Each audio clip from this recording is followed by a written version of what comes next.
Hello student, welcome to Mac Method Education channel where you can change the way of your learning and understanding. तो बच्चों आज हम इस video में करेंगे वन शॉट ऑफ थर्मोडायनेमिक्स। अब क्या होता है thermodynamic? Well thermodynamic is a branch of science which deals with the concept of heat and temperature. इसमें आप heat और temperature के बारे में पढ़ोगे and the interconversion of heat and other form of energy. और इसमें ये पढ़ोगे कैसे हीट जो है वो किसी दूसरी एनर्जीज में कन्वर्ट होती है। बेसिकली आप इसमें डील करोगे transformation of heat into mechanical work and vice versa. मतलब आप इसमें ज्यादातर क्या पढ़ोगे कि कैसे हीट से मैकेनिकल वर्क होगा और कैसे मैकेनिकल वर्क से हीट प्रोड्यूस होगी। फॉर एग्जांपल जब आप हाथों को रब करते हो, सर्दियों में हाथों में रब करते हो ना, तो क्या होता है? हीट प्रोड्यूस होती है। मैकेनिकल वर्क किया आपने काम किया और उससे क्या प्रोड्यूस हो गई?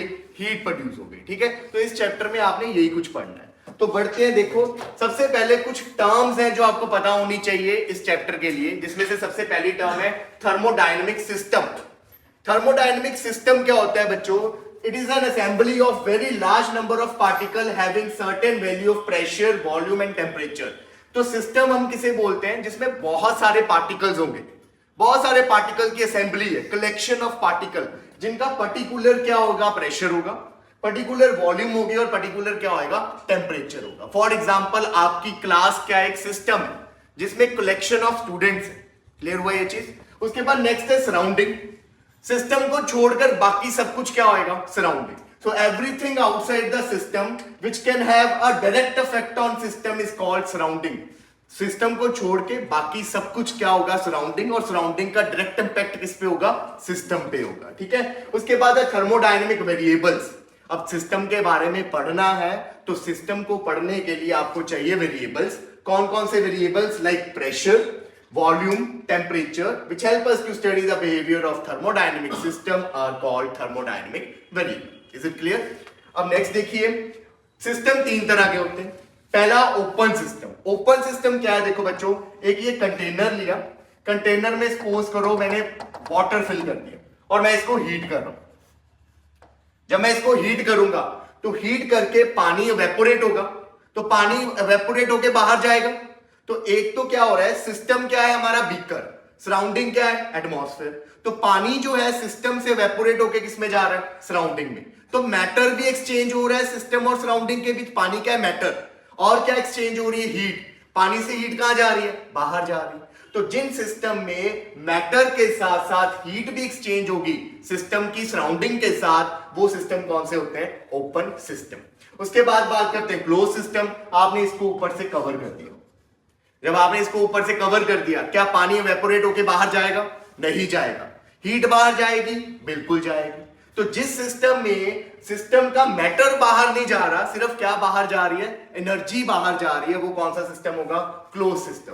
The system that can exchange only heat and not the matter with the surrounding is called close system. उसके बाद नेक्स्ट है आइसोलेटेड सिस्टम। अब देखो आपने क्या किया, इसको सभी तरफ से इंसुलेट कर दिया। लाइक मिल्टन की बोतल होती है ना, जिसमें अगर आप गर्म पानी डालोगे तो वो गर्म ही रहेगा, ठंडा पानी डालोगे तो वो ठंडा ही रहेगा, क्योंकि उसमें से ना ही हीट बाहर जाएगी और मैटर तो ऑब्वियस से बाहर जाएगा नहीं, क्योंकि वो क्लोज होगा।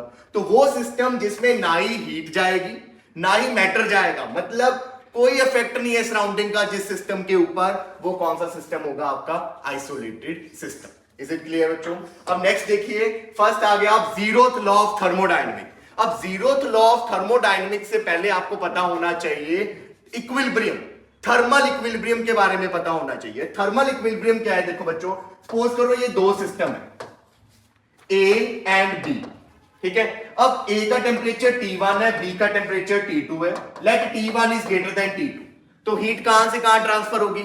हायर टेम्परेचर से लोअर टेम्परेचर। तो हीट जो है वो ए सिस्टम से किस तरफ ट्रांसफर होगी? बी सिस्टम पे। ठीक है, कब तक ट्रांसफर होगी? जब तक दोनों का टेम्परेचर क्या ना हो जाए? सेम। तो सिस्टम किसमें आ गया? Thermal equilibrium. जब दोनों सिस्टम का टेम्परेचर बिल्कुल सेम हो जाता है और उनमें हीट का एक्सचेंज नहीं होता, देन हम बोलेंगे वो दोनों सिस्टम किसमें आ चुके हैं? Thermal equilibrium. Is it clear? अब पढ़ते हैं zeroth law of thermodynamics. Zeroth law of thermodynamics क्या कहता है कि आपके पास ना तीन सिस्टम है। ये तीन सिस्टम है हमारे पास, ए, बी एंड सी। ए और बी के बीच की जो ये वॉल है बच्चों, ये एडियाबैटिक वॉल है। कौन सी वॉल है? Adiabatic wall. एडियाबैटिक वॉल वो वॉल होती है जो हीट को एक सिस्टम से दूसरे सिस्टम में जाने नहीं देगी। मतलब ए से हीट बी में नहीं जा सकती और बी से हीट ए में नहीं जा सकती। एडियाबैटिक वॉल जो है हीट को आने जाने नहीं देती। और उसके बाद ए बी जो सी के साथ कनेक्टेड है, ये वाली वॉल होगी हमारी आइसोथर्मल। आइसोथर्मल वॉल, या आप इसको नॉर्मली बोल सकते हो कंडक्टिंग वॉल। मतलब ये जो वॉल है बच्चों, ये हीट को एक्सचेंज करने देगी। तो दो वॉल्स है, एडियाबैटिक जो इंसुलेटेड है प्रॉपर, और दूसरी है हमारी आइसोथर्मल जो क्या होगी, कंडक्टिंग। अब देखो ए और बी तो हीट एक्सचेंज कर नहीं सकते, पर ए वाला सी के साथ हीट एक्सचेंज कर सकता है और बी वाला भी सी के साथ हीट एक्सचेंज कर सकता है। ठीक है, अब देखो ए और सी, मान लो ए का टेम्परेचर टी ए, सी का टेम्परेचर टी सी और बी वाले सिस्टम का टेम्परेचर टी बी। तो ए और सी में कब तक हीट एक्सचेंज होगी, जब तक टी ए इक्वल टू क्या ना हो जाए, टी सी। तब तक हीट ट्रेवल करती है ना, लोअर हायर से लोअर तक जाती जाएगी, तब तक जब तक क्या नहीं होगा, दोनों का टेम्परेचर क्या ना हो जाए, सेम ना हो जाए। तो T A equal to T C जब तक नहीं होगा तब तक हीट क्या है, फ्लो करती जाएगी। उसके बाद देखो यहां पे बी से भी सी में हीट जाएगी। कब तक जाएगी, जब तक बी का टेम्परेचर किसके इक्वल ना हो जाए, सी के इक्वल ना हो जाए। और अगर आप इन दोनों इक्वेशंस को कंपेयर करो तो हमें क्या मिला कि टी ए इक्वल टू क्या आ गया, टी बी आ गया। मतलब ए और सी थर्मल इक्विलिब्रियम में है, बी और सी थर्मल इक्विलिब्रियम में है, तो ए एंड बी अपने आप ही किसमें आ गए, थर्मल इक्विलिब्रियम में आ गए। क्लियर हुआ ये चीज? तो यही जीरोथ लॉ है। It states that if two system A and B are separately thermal equilibrium with third system C, A भी सेपरेट से सी के साथ थर्मल इक्विलिब्रियम में है, बी भी सेपरेट से थर्मल इक्विलिब्रियम में है सी के साथ, then A and B are also in thermal equilibrium with each other। तो A and B आपस में भी क्या आ गए, थर्मल इक्विलिब्रियम में आ गए, सभी का टेम्परेचर क्या हो गया, इक्वल हो गया। इज इट क्लियर बच्चों? अब नेक्स्ट चलते हैं। नेक्स्ट है हीट। अब हीट क्या है, heat is a form of energy. जो क्या होगा इस चैप्टर में, हीट सिस्टम और सराउंडिंग के बीच में एक्सचेंज होगी। ठीक है, जब दोनों के बीच में क्या होगा, टेम्परेचर डिफरेंस। जब टेम्परेचर डिफरेंस होगा तभी हीट एक्सचेंज होगी। तो heat is the form of energy which is transferred between system and surrounding whenever there is a temperature difference between system and surrounding. Is it clear? अब यहां पे आपने पढ़ने हैं साइन कन्वेंशन। साइन कन्वेंशन ध्यान से समझने हैं। यहां पे देखो साइन कन्वेंशन क्या है, when heat is transferred to the system from its surrounding then heat is taken as positive। मतलब जब हीट सिस्टम को मिलेगी, किससे मिलेगी, सराउंडिंग से। दो ही वर्ड आने, सिस्टम एंड सराउंडिंग। जब सिस्टम हीट लेगा, किससे लेगा, सराउंडिंग से लेगा, तब आपने हीट को क्या लेना है, पॉजिटिव लेना है। और जब आपका सिस्टम जो है वो हीट देगा, ये सिस्टम है, सिस्टम किसे हीट दे रहा है, बाहर हीट दे रहा है, सराउंडिंग को हीट दे रहा है, उस केस में हीट को क्या लेना है आपने, नेगेटिव। ठीक है, so when heat is transferred to the system from its surrounding then heat is taken as positive, while when heat is transferred to the surrounding, surrounding को दे रहे हैं कहां से, सिस्टम से, then heat is taken as negative. Clear हो गया ये चीज? अब नेक्स्ट बढ़ते हैं, वर्क डन की बात करते हैं। अब देखो वर्क डन कैसे निकालोगे आप यहां पे। तो यहां पे मेरे पास एक कंटेनर है, इस कंटेनर में गैस है, इस कंटेनर का प्रेशर जो है P है अंदर, और ये जो पिस्टन लगा हुआ है ऊपर, इसका एरिया ऑफ क्रॉस सेक्शन कितना है, A। अब प्रेशर के कारण ये पिस्टन थोड़ा सा मूव कर गया, कितना मूव कर गया, यहां से लेके यहां तक कितनी डिस्प्लेसमेंट, dx। अब पिस्टन अगर मूव हुआ है तो ऑब्वियस है वर्क डन होगा, क्योंकि छोटी सी डिस्प्लेसमेंट है तो वर्क डन भी क्या होएगा, छोटा सा। तो small amount of work done कैसे निकला, F dx, डॉट प्रोडक्ट आएगा ना F डॉट dx, फिर उसके बाद F dx कॉस थीटा आएगा। फोर्स भी ऊपर की तरफ लग रही है और डिस्प्लेसमेंट भी किधर हो रही है, ऊपर, तो कॉस थीटा में कॉस 0 आ जाएगा, और कॉस 0 कितना होता है, 1। तो डायरेक्ट लिख दिया मैंने F dx। अब फोर्स किसकी इक्वल होगी, यहां प्रेशर कितना लग रहा है, P, एरिया कितना है, A। तो फोर्स का फॉर्मूला प्रेशर से देखो, प्रेशर क्या होता है, फोर्स अपॉन एरिया। तो फोर्स किसके इक्वल आ गई, प्रेशर इंटू एरिया। तो ऊपर की तरफ जो फोर्स लग रही है वो किसके इक्वल है, प्रेशर इंटू एरिया के। तो यहां आ गया प्रेशर एरिया dx। अब एरिया इंटू डिस्प्लेसमेंट क्या होएगा, क्रॉस सेक्शन एरिया, ऊपर की तरफ डिस्प्लेसमेंट, तो क्या आ गई, वॉल्यूम। कौन सी वॉल्यूम, ये वाली वॉल्यूम, जो वॉल्यूम में क्या है, इंक्रीज आया। तो यहां पे आ जाएगा P dV, where dV is change in volume, जो वॉल्यूम चेंज हुई। So this is your work done। Clear हो गया। अगर मैं बोलूं टोटल वर्क डन, तो टोटल वर्क डन के लिए आप क्या कर दोगे, इसकी इंटीग्रेशन पी डी वी, कहां से कहां तक, V1 से V2 तक। और सपोज करो प्रेशर गैस का कांस्टेंट है, तो इंटीग्रेशन से P बाहर आ जाएगा, dV की इंटीग्रेशन क्या आ जाएगी, V लिमिट्स V1 से V2, क्या बन गया ये, upper limit minus lower limit, P V2 minus V को क्या लिख दिया, V1 को डेल्टा V। तो work done is equal to P delta V। Delta V क्या है, final volume minus initial volume. तो ऐसे हम वर्क डन निकालेंगे। अब इसमें भी साइन कन्वेंशन है, साइन कन्वेंशन ध्यान से समझना। साइन कन्वेंशन में देखो, अगर आप वर्क डन को पॉजिटिव ले रहे तो आप देखो ये फाइनल वाली वॉल्यूम थी V2 और ये वाली कौन सी, इनिशियल। प्रेशर तो पॉजिटिव ही होता है। वर्क डन पॉजिटिव कब आएगा, जब फाइनल वॉल्यूम इनिशियल से क्या होगी, ज्यादा। और जब फाइनल वॉल्यूम इनिशियल से ज्यादा है तो गैस कंप्रेस होगी या एक्सपैंड होगी, एक्सपैंड, क्योंकि वॉल्यूम बढ़ रही है। तो W पॉजिटिव का मतलब गैस एक्सपैंड हो रही है, और जब भी गैस एक्सपैंड होती है ना, तो वर्क कौन करेगा, गैस करेगी। एक्सपैंड होने के लिए गैस खुद काम करेगी। तो यहां पे हम बोलेंगे work is done by system. किसके ऊपर काम किया उसने, सराउंडिंग। तो ये याद रखना है आपने कि whenever the system is doing the work, उस केस में वर्क डन क्या आएगा, पॉजिटिव। या एक्सपेंशन हो रही है, उस केस में वर्क डन क्या आएगा, पॉजिटिव। अगर बात करें हम कॉन्ट्रैक्शन की, या कंप्रेस हो रही है, तो उस केस में वर्क डन क्या आ जाएगा फिर आप, नेगेटिव। क्योंकि अगर कंप्रेशन होगी तो फाइनल वॉल्यूम क्या हो जाएगी, कम हो जाएगी।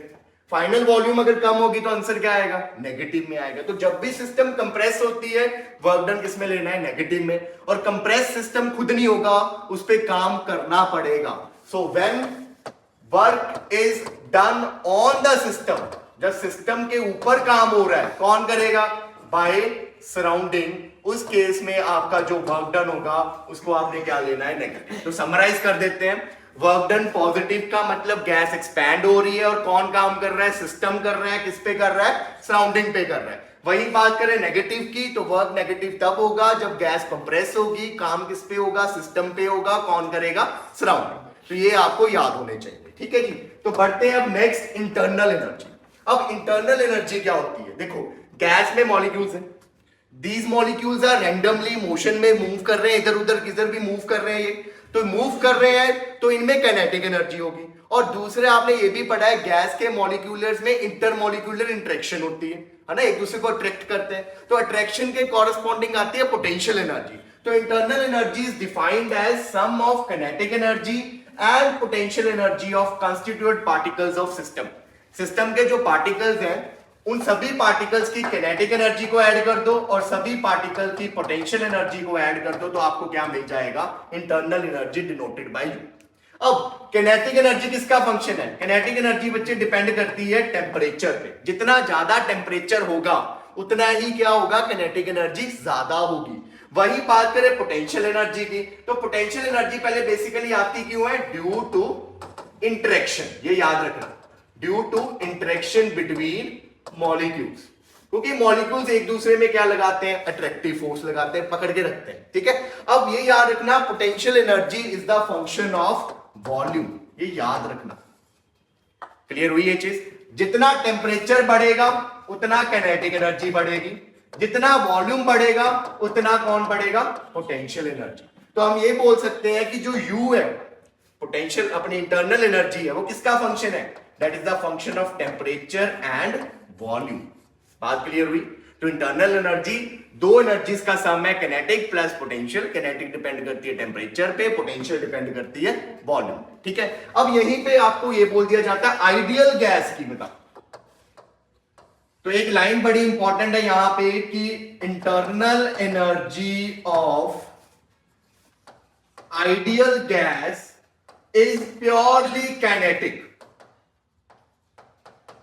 क्योंकि आइडियल गैस में जो मॉलिक्यूल्स होते हैं उनमें इंटरेक्शन नहीं होती, ठीक है। There will be no interaction between the molecules of ideal gas. If there is no interaction means no potential energy. तो सारी की सारी जो इंटरनल एनर्जी होगी वो किसके कारण आएगी, काइनेटिक एनर्जी के कारण आएगी। तो ये याद रखना, आइडियल गैस की इंटरनल एनर्जी सिर्फ किस पे डिपेंड करती है, काइनेटिक एनर्जी पे। तो आइडियल गैस का जो U है बच्चों, वो किसका फंक्शन होगा, u is the function of t only, u में v नहीं आएगा। तो ये याद रखना, अगर मैं आगे आइडियल गैस लूंगा तो वो वॉल्यूम पे डिपेंड नहीं करेगी, वो सिर्फ किस पे डिपेंड करेगी, टेम्परेचर पे डिपेंड करेगी। क्लियर हो गया? अब इसके साइन कन्वेंशन, अगर इंटरनल एनर्जी इंक्रीज हो रही है तो वो पॉजिटिव होगा, मतलब डेल्टा यू जो है अगर पॉजिटिव है तो सिस्टम की इंटरनल एनर्जी इंक्रीज हो रही है, वहीं अगर डेल्टा यू नेगेटिव है तो सिस्टम की इंटरनल एनर्जी क्या हो रही है, डिक्रीज हो रही है। तो these are the sign conventions for internal energy. Is it clear? समझ लग गया ये चीज? चलो, वॉल्यूम बढ़ने से दोनों के बीच के इंटरेक्शन के अगेंस्ट काम करना पड़ता है। जब आप किसी फोर्स के अगेंस्ट काम करते हो तभी उसमें पोटेंशियल एनर्जी बढ़ती है। जैसे ग्रेविटी इसको नीचे खींचेगी, मैं उसको अगेंस्ट इसको लेके जा रहा हूं, तो अगेंस्ट काम किया तो क्या होएगा, पोटेंशियल एनर्जी स्टोर होगी। अब वॉल्यूम बढ़ाने के लिए गैस को, मॉलिक्यूल्स को अगेंस्ट दैट इंटरेक्शन काम करना पड़ेगा ना, वो काम एज एनर्जी स्टोर हो जाती है। नेक्स्ट इज पीवी डायग्राम और इंडिकेटर डायग्राम। P और V के बीच में ग्राफ है जो आपको क्या बताएगा कि कैसे सिस्टम का प्रेशर के साथ वॉल्यूम चेंज होता है। इसे इंडिकेटर डायग्राम भी बोलते हैं। अब देखो, ये बनाया एक्सपेंशन के लिए, ये बनाया कंप्रेशन के लिए। कैसे पता चला? देखो, यहां प्रेशर ज्यादा था, यहां प्रेशर क्या है, कम, नीचे हो गया ना। यहां वॉल्यूम ज्यादा है, यहां वॉल्यूम क्या, सॉरी, यहां वॉल्यूम कम है, यहां वॉल्यूम क्या है, ज्यादा। तो वॉल्यूम बढ़ रही है ना। अब कैसे पता चला कि सिस्टम इधर जा रहा है? ये एरो से ये पता चला कि सिस्टम में जो चेंज आ रहे हैं वो ऐसे आ रहे हैं, मतलब सिस्टम की वॉल्यूम क्या हो रही है, बढ़ रही है। तो क्या हो रहा है, सिस्टम एक्सपैंड हो रहा है। यहां पे देखिए, अब क्योंकि एरो इधर की तरफ है तो सिस्टम में चेंजेस ऐसे आ रही हैं, तो फाइनल वॉल्यूम क्या होगी, V2, और इनिशियल वॉल्यूम क्या है, V1। तो इस केस में सिस्टम क्या हो रहा है, कंप्रेस हो रहा है, इधर एक्सपैंड हो रहा है क्योंकि वॉल्यूम बढ़ रही है। एरो इस तरफ है ना तो वॉल्यूम बढ़ रही है, इसमें एरो इस तरफ है तो वॉल्यूम क्या हो रही है, कम हो रही है। तो इस डायग्राम से हमें ये पता लग जाता है एक तो एक्सपेंशन हो रही है या कंप्रेशन, बाकी तो पता लग ही रहा है कि कितनी वॉल्यूम के कॉरेस्पॉन्डिंग कितना प्रेशर है। अब आपने यहां पे एक चीज याद रखनी है कि पीवी ग्राफ में, स्पेशली पीवी ग्राफ में, अगर आप एरिया अंडर द कर्व ये निकाल दो, और एरिया जब निकालना है परपेंडिकुलर किसके ऊपर फेंकने हैं, V वाली एक्सिस में, ठीक है। Area between the curve and axis जिसपे कौन है, V, ये हमें क्या बताता है, एरिया अंडर पीवी कर्व हमें बताता है work done. So this is the another method to find work done in thermodynamic process. Area under the PV curve.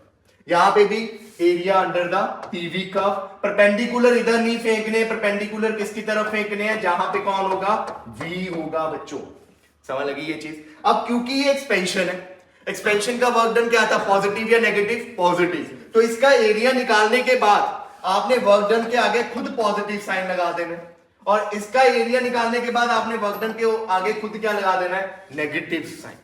Area से वर्क डन मिलेगा, साइन कन्वेंशन खुद याद होने चाहिए कि कंप्रेशन हो रही है या एक्सपेंशन हो रही है। आगे न्यूमेरिकल करेंगे, क्लियर हो जाएगा। अब देखिए आगे साइक्लिक प्रोसेस।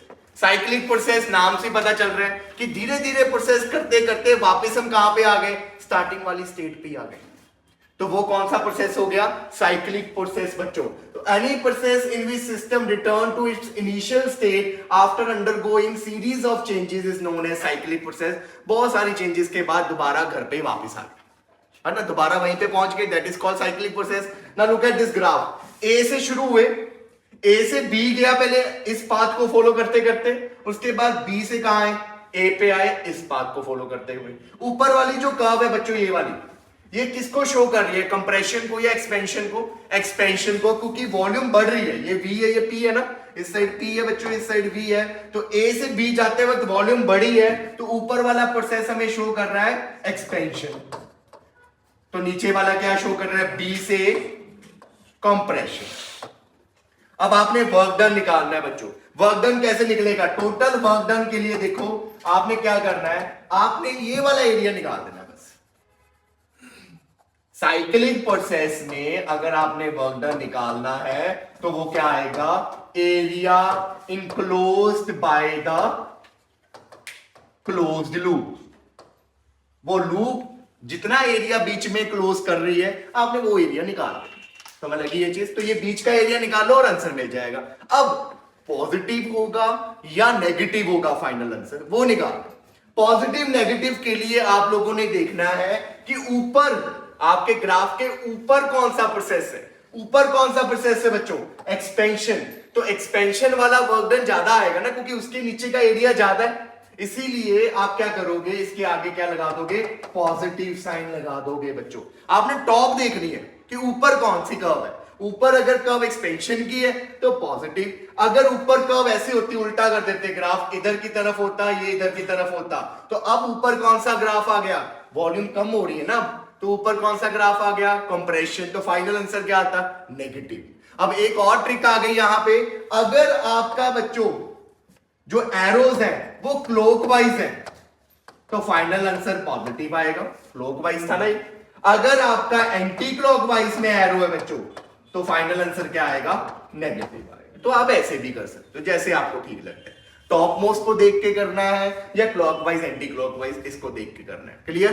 पर एक चीज का ध्यान रखना, बी नीचे और पी साइड पे होना चाहिए। क्लियर हो गया ये चीज? समझ लगी ये चीज? अब इसके न्यूमेरिकल प्रॉब्लम करते हैं। इस ग्राफ को देखिए, आपको बोला गया work done in the process, total work done निकालना है आप। तो उसके लिए देखो, क्या ये साइक्लिक प्रोसेस है? बिल्कुल है। एस से चले हैं, वापस किस पे आ गए? एस पे ही आ गए। तो ये साइक्लिक प्रोसेस है जी। अब इसमें वर्क डन कैसे निकलेगा? वर्क डन निकलेगा वो ये बीच वाला जो एरिया है इसको कैलकुलेट करके, ये बीच का एरिया निकालना है। तो वर्क डन निकलेगा, बीच का कौन सी शेप बन रही है? Area of rectangle S R Q T.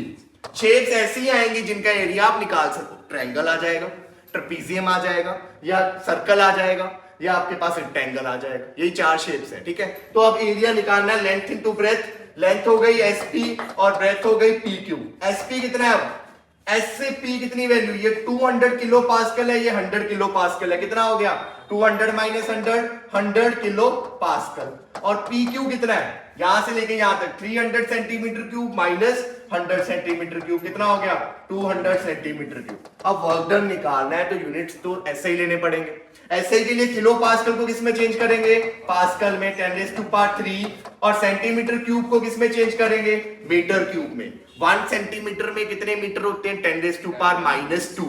Cube है तो कितना आ जाएगा? 10⁻⁻6 मीटर। तो कितना आ गया? ये 00, ये आ गई 4 zeros, तो 2 इंटू 10⁻⁴ इंटू 10⁻³ इंटू 10⁻⁻6, तो 20 जूल आंसर आ गया।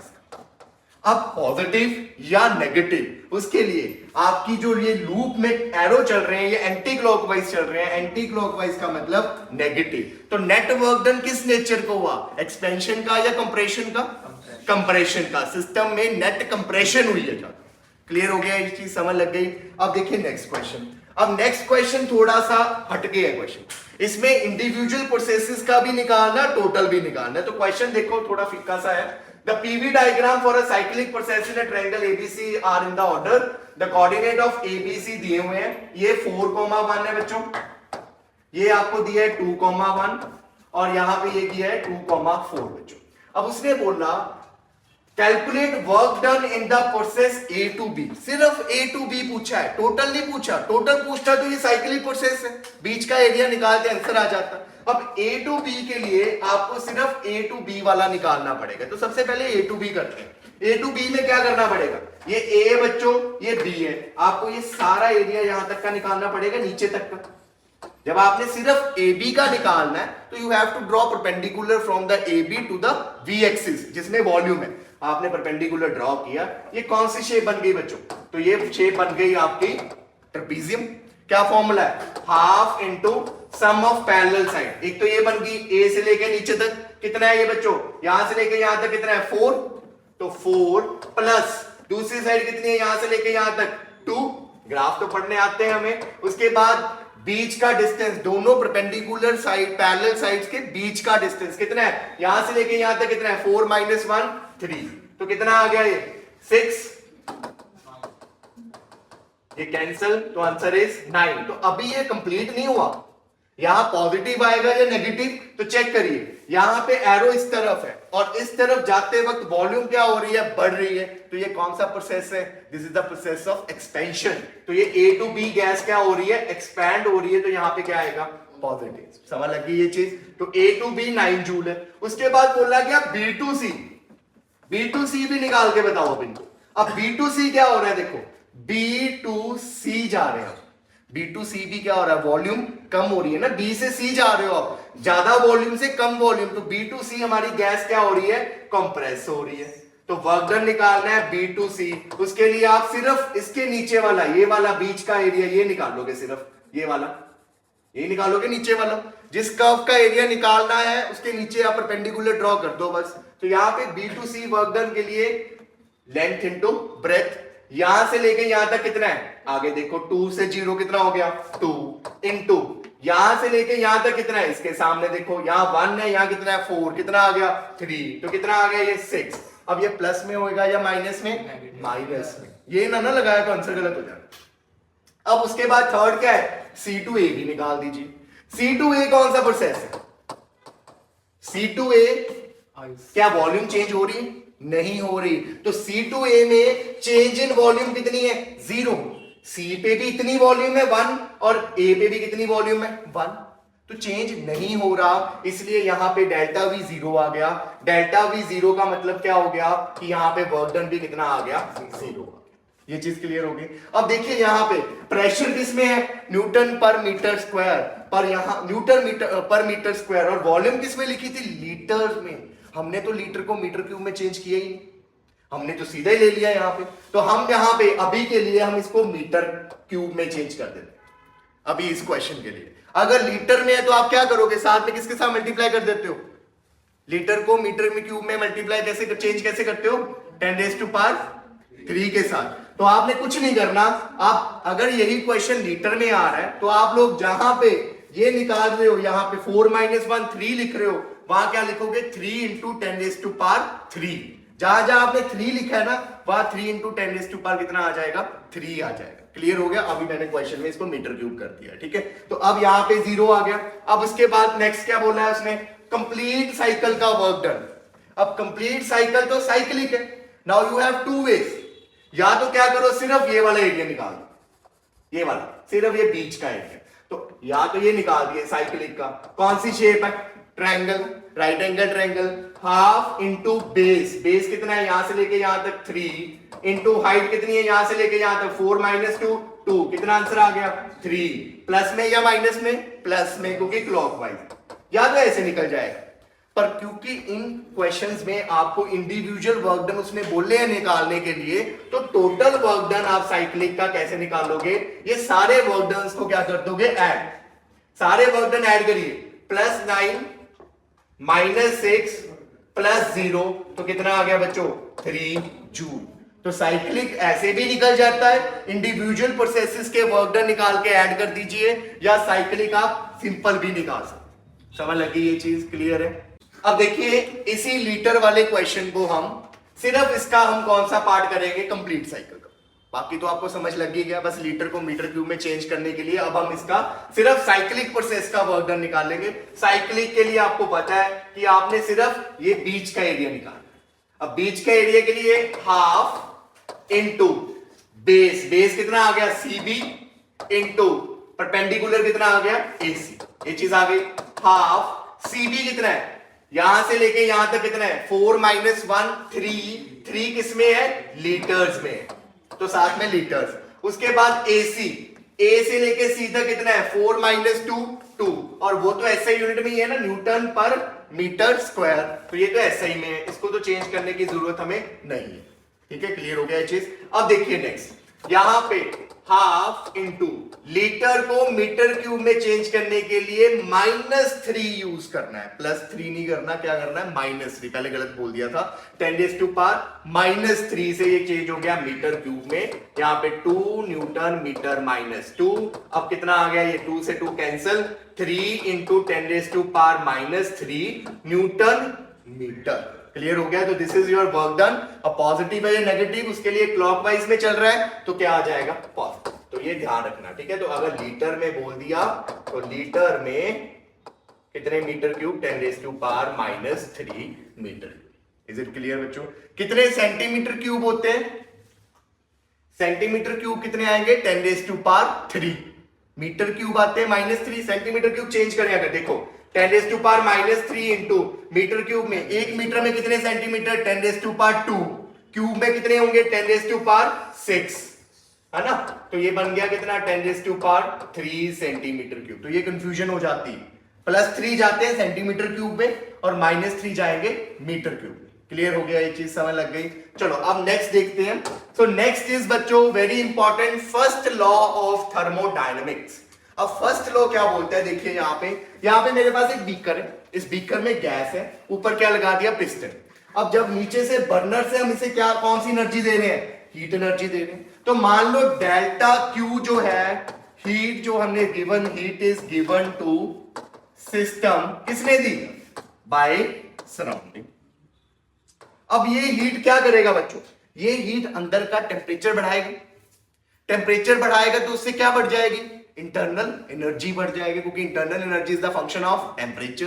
तो इंटरनल एनर्जी बढ़ेगी। उसके अलावा ये हीट जो अंदर जा रही है वो एक्सपैंड करवाने में भी तो हेल्प करेगी, इस पिस्टन को ऊपर भेजेगी ना, गैस को एक्सपैंड करवाएगी।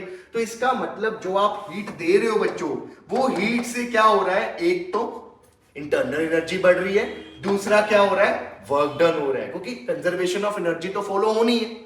हीट इज द एनर्जी, वो एनर्जी किसमें कन्वर्ट हो रही है, इंटरनल एनर्जी बढ़ाने में एंड वर्क डन करने में। ठीक है, तो यहां पे देखिए according to this law, if some heat is supplied to a system which is capable of doing work, then quantity of heat absorbed by the system will equal to sum of increase in its internal energy and the work done by system on the surrounding। किसने काम किया है, system ने किया ना, expand हो रहा है, तो सिस्टम ने कितना काम किया, सराउंडिंग पे। क्लियर हो गया। So this is thermodynamic first law, delta Q is equal to delta U plus P delta V, work done का फॉर्मूला है ना पी डेल्टा वी। तो ये याद रखना आप लोग, वेरी इंपॉर्टेंट फॉर्मूला। ठीक है, अब यहाँ पे आपसे ये भी पूछ लिया जाता है कि फर्स्ट लॉ ऑफ थर्मोडायनेमिक्स किस पे बेस्ड है, तो it is based on conservation of energy. Clear हो गया ये चीज, it is based on conservation of energy. आपसे ये भी बोला जाता है कि जीरोथ लॉ कौन सा कंसेप्ट पे बेस्ड है और फर्स्ट लॉ कौन से कंसेप्ट पे बेस्ड है। Zeroth law is based on temperature, it is based on the concept of temperature, वहां थर्मल इक्विलिब्रियम था, and it is based on the concept of heat. इसमें हीट देते हैं तो क्या हो रहा है, इंटरनल एनर्जी बढ़ रही है एंड वर्क डन हो रहा है। इज इट क्लियर, समझ लग गया चीज। अब चलते हैं आगे, देखिए अब आगे न्यूमेरिकल। फर्स्ट लॉ का न्यूमेरिकल देखिए, an electric heater supplies heat to a system at a rate of 100 watt. अब कितनी हीट मिल रही है उसको, 100 वॉट एट अ रेट बोलना है। तो ये आपको सीधा डेल्टा क्यू नहीं गिवन बच्चों, ये delta Q by delta T given है कि कितने टाइम में कितनी हीट दे रहे हैं। उसने रेट वर्ड लिख दिया, आपने वो पढ़ना नहीं। रेट का मतलब है कि 1 सेकेंड में कितनी हीट मिल रही है, 100 वॉट। उसके बाद if system perform work at the rate of 75 joule पर सेकेंड, सिस्टम कितना काम कर रहा है, delta W bye delta T. Rate word आया ना, तो टाइम के साथ है ये भी, 75 जूल पर सेकेंड। तो बताइए किस रेट से इंटरनल एनर्जी बढ़ रही है, मतलब delta U by delta T आपने निकालना है। तीनों के साथ रिलेटेड एक ही फॉर्मूला है, delta Q is equal to delta U plus W. दोनों तरफ डिफरेंशिएशन कर दो तो क्या आ जाएगा, delta Q by delta T. Plus में आपको पता है डिफरेंशिएशन अलग अलग हो जाती है, तो ये आ जाएगा यहाँ पे, आपके पास सारी वैल्यूज है। यहाँ पे कितना आ गया, 100, क्योंकि सिस्टम को हीट मिली है तो पॉजिटिव लेनी है, इसलिए प्लस लिया, equal to delta U by delta T plus कितना वर्क डन हुआ है, सिस्टम ने काम किया वो भी प्लस लेना है। सिस्टम जब काम करती है तो गैस एक्सपैंड होती है, एक्सपैंड है तो वर्क डन पॉजिटिव आएगा, तो यहाँ पे प्लस में लेना है 75, ये उधर जाके माइनस हो जाएगा, तो delta U by delta T कितना आ गया, 25 जूल पर सेकेंड। क्लियर हो गया, सिंपल एनसीईआरटी क्वेश्चन है, नीट में भी पूछा गया था। ठीक है जी, अब बढ़ते हैं नेक्स्ट क्वेश्चन की तरफ। वो बहुत है, वॉट यूनिट क्या होता है, जूल पर सेकंड, जूल पर सेकंड पर सेकंड, जूल पर सेकंड स्क्वायर। क्या मैंने डेल्टा क्यू, अच्छा यहाँ पे ये छोड़ दो, चलो यहाँ पे अकेला वॉट ही आएगा। ठीक है, वॉट इज जूल पर, ठीक है जी, चलो वेरी गुड। अब नेक्स्ट है न्यूमेरिकल, ये बड़ा इंपॉर्टेंट न्यूमेरिकल, वेरी इंपॉर्टेंट। इसमें बोला गया volume of steam produced by 1 gram of water at 100 degrees Celsius is 1650 centimetre cube. आपको वॉल्यूम गिवन है, कितनी वॉल्यूम है? 1650 सेंटीमीटर क्यूब। ये किसकी वॉल्यूम है? स्टीम की। वाटर कहते हैं स्टीम में कन्वर्ट हो रही है। वाटर का मास कितना गिवन है आपको? 1 ग्राम। 1 ग्राम मतलब 10⁻³ kg। कितना टेम्परेचर पे? टेम्परेचर आपको गिवन है 100 degree Celsius. Calculate change in internal energy during the change of state. जब कहते हैं स्टेट चेंज हो रही है, उस केस में बताइए इंटरनल एनर्जी कितनी चेंज होगी। आपको स्टीम की लेटेंट हीट गिवन है, वाटर कन्वर्टेड टू स्टीम। तो आपको पता है ना स्टेट चेंज होने में कौन सी हीट यूज होती है? थर्मल एनर्जी पढ़ के आते थे आप पीछे, थर्मल प्रॉपर्टीज। क्या फॉर्मूला था? Q is equal to ml। Whenever the state is changing, तो उस केस में हीट निकालने का formula is Q is equal to ml। कौन सी हीट आती थी? ये लेटेंट हीट। यहाँ पे m की जगह देखो L किस में है? कैलोरी पर ग्राम। तो मास किस में ले ले? यहाँ पे ग्राम में ले ले। तो ग्राम में 1 और यहाँ पे 540 कैलोरी आंसर आ जाएगा, क्योंकि मास का ग्राम और इसका एल का ग्राम कैंसिल हो जाएगा ना। ये किसमें है? ये 1 ग्राम, ये कैलोरी पर ग्राम, ग्राम से ग्राम कैंसिल, तो कितना आंसर आ गया? 540 कैलोरी। 540 कैलोरी को अगर जूल में चेंज करना है तो कैसे करते हैं? 4.2 के साथ मल्टीप्लाई करके। सो दिस इज क्यू। क्लियर हो गया ये चीज? क्यू समझ लग गई। अब उसके बाद देखिए, आपने इंटरनल एनर्जी में चेंज निकालना है। थर्मोडायनेमिक फर्स्ट लॉ की याद आ रही है ना? यही लगेगा, Q is equal to delta Q is equal to delta U plus work done. ये आ गया डेल्टा Q, जितनी हीट देनी पड़ी आपको स्टेट चेंज करने के लिए। अब वर्क डन चाहिए। वर्क डन कैसे निकलेगा?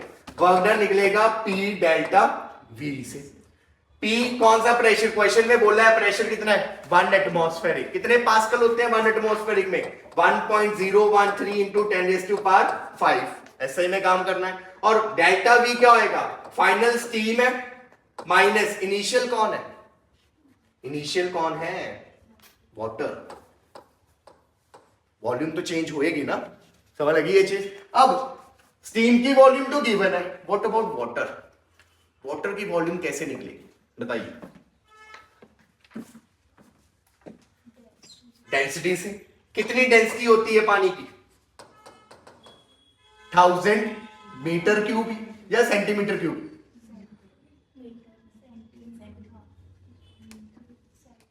सेंटीमीटर, मीटर, बताओ।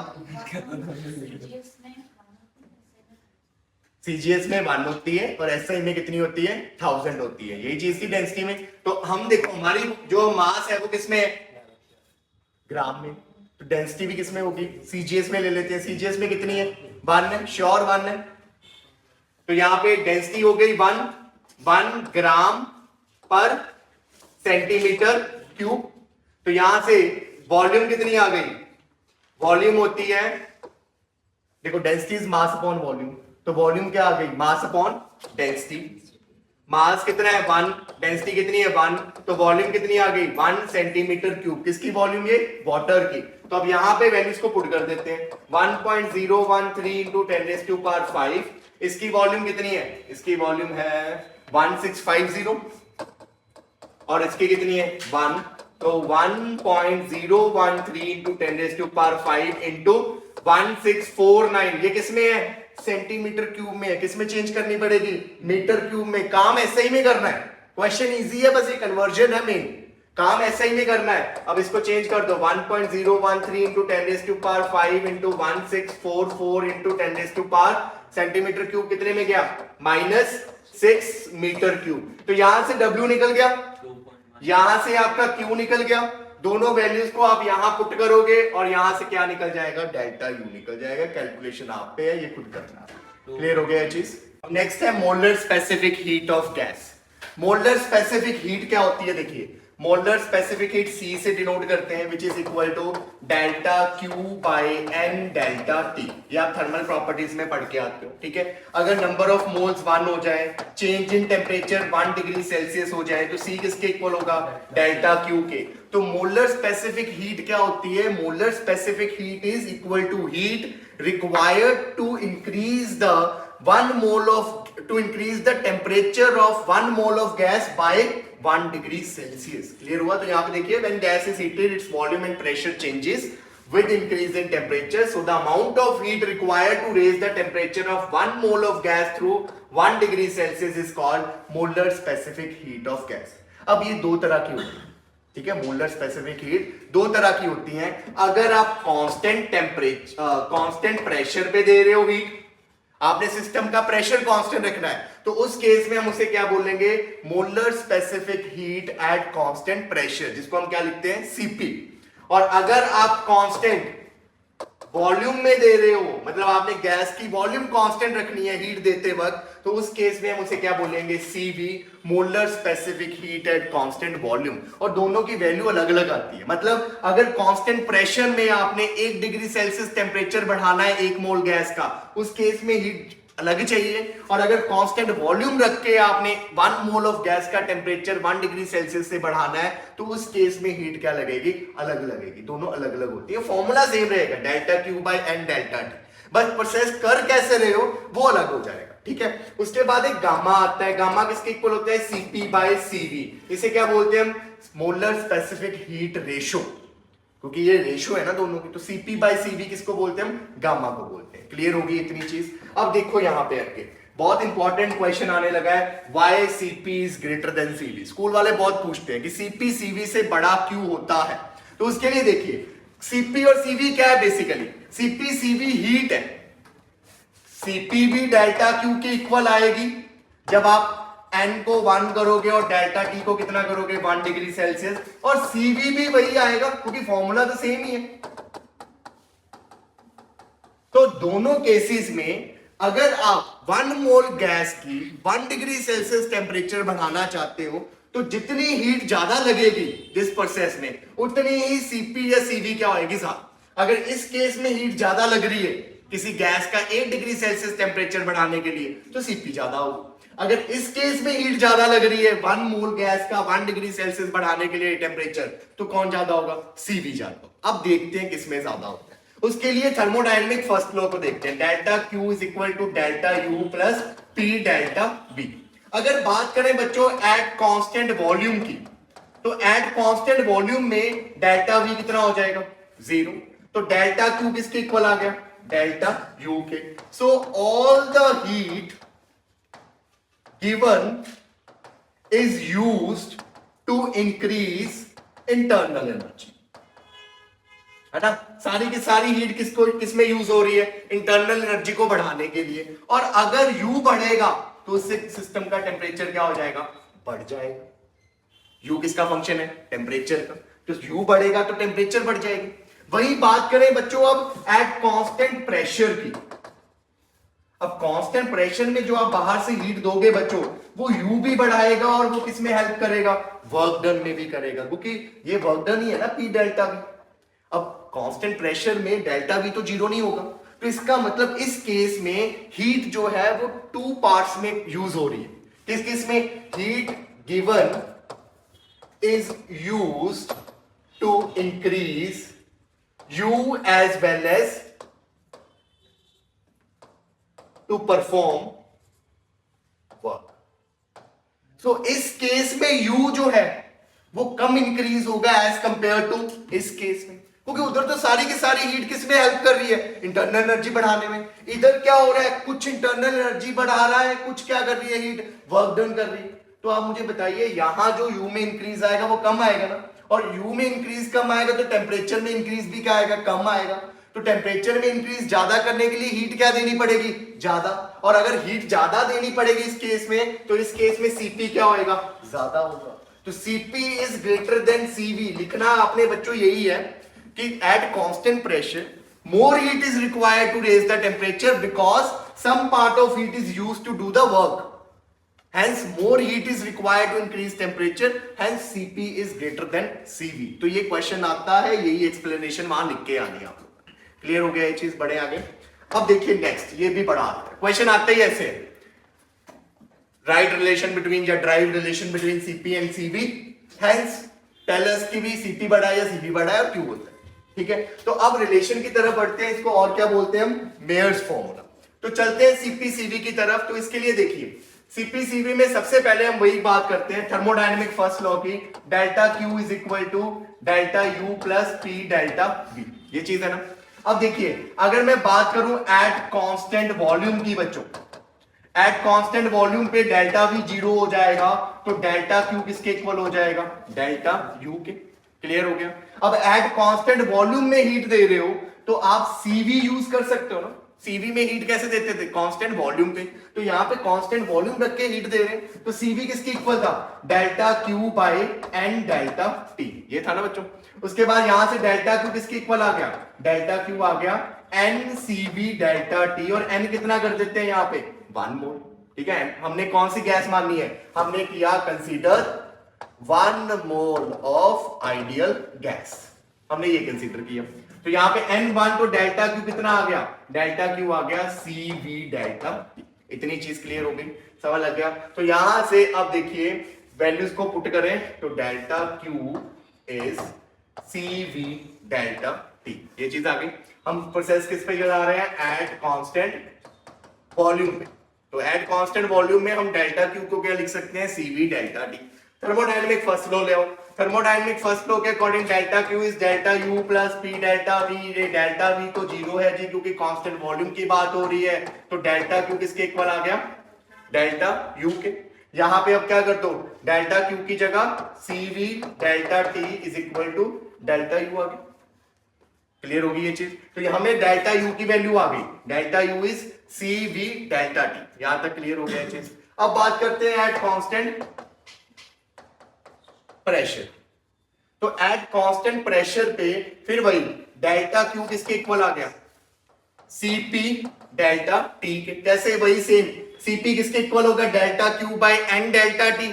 एन को 1 कर दो तो डेल्टा क्यू किसके इक्वल आ गया, CP डेल्टा टी के। इतनी चीज क्लियर आ गई। अब कांस्टेंट प्रेशर पे थर्मोडायनेमिक का लॉ लगा दिया, तो कांस्टेंट प्रेशर पे थर्मोडायनेमिक का लॉ लगेगा, delta Q is equal to delta U plus P delta V, ये चीज आएगा।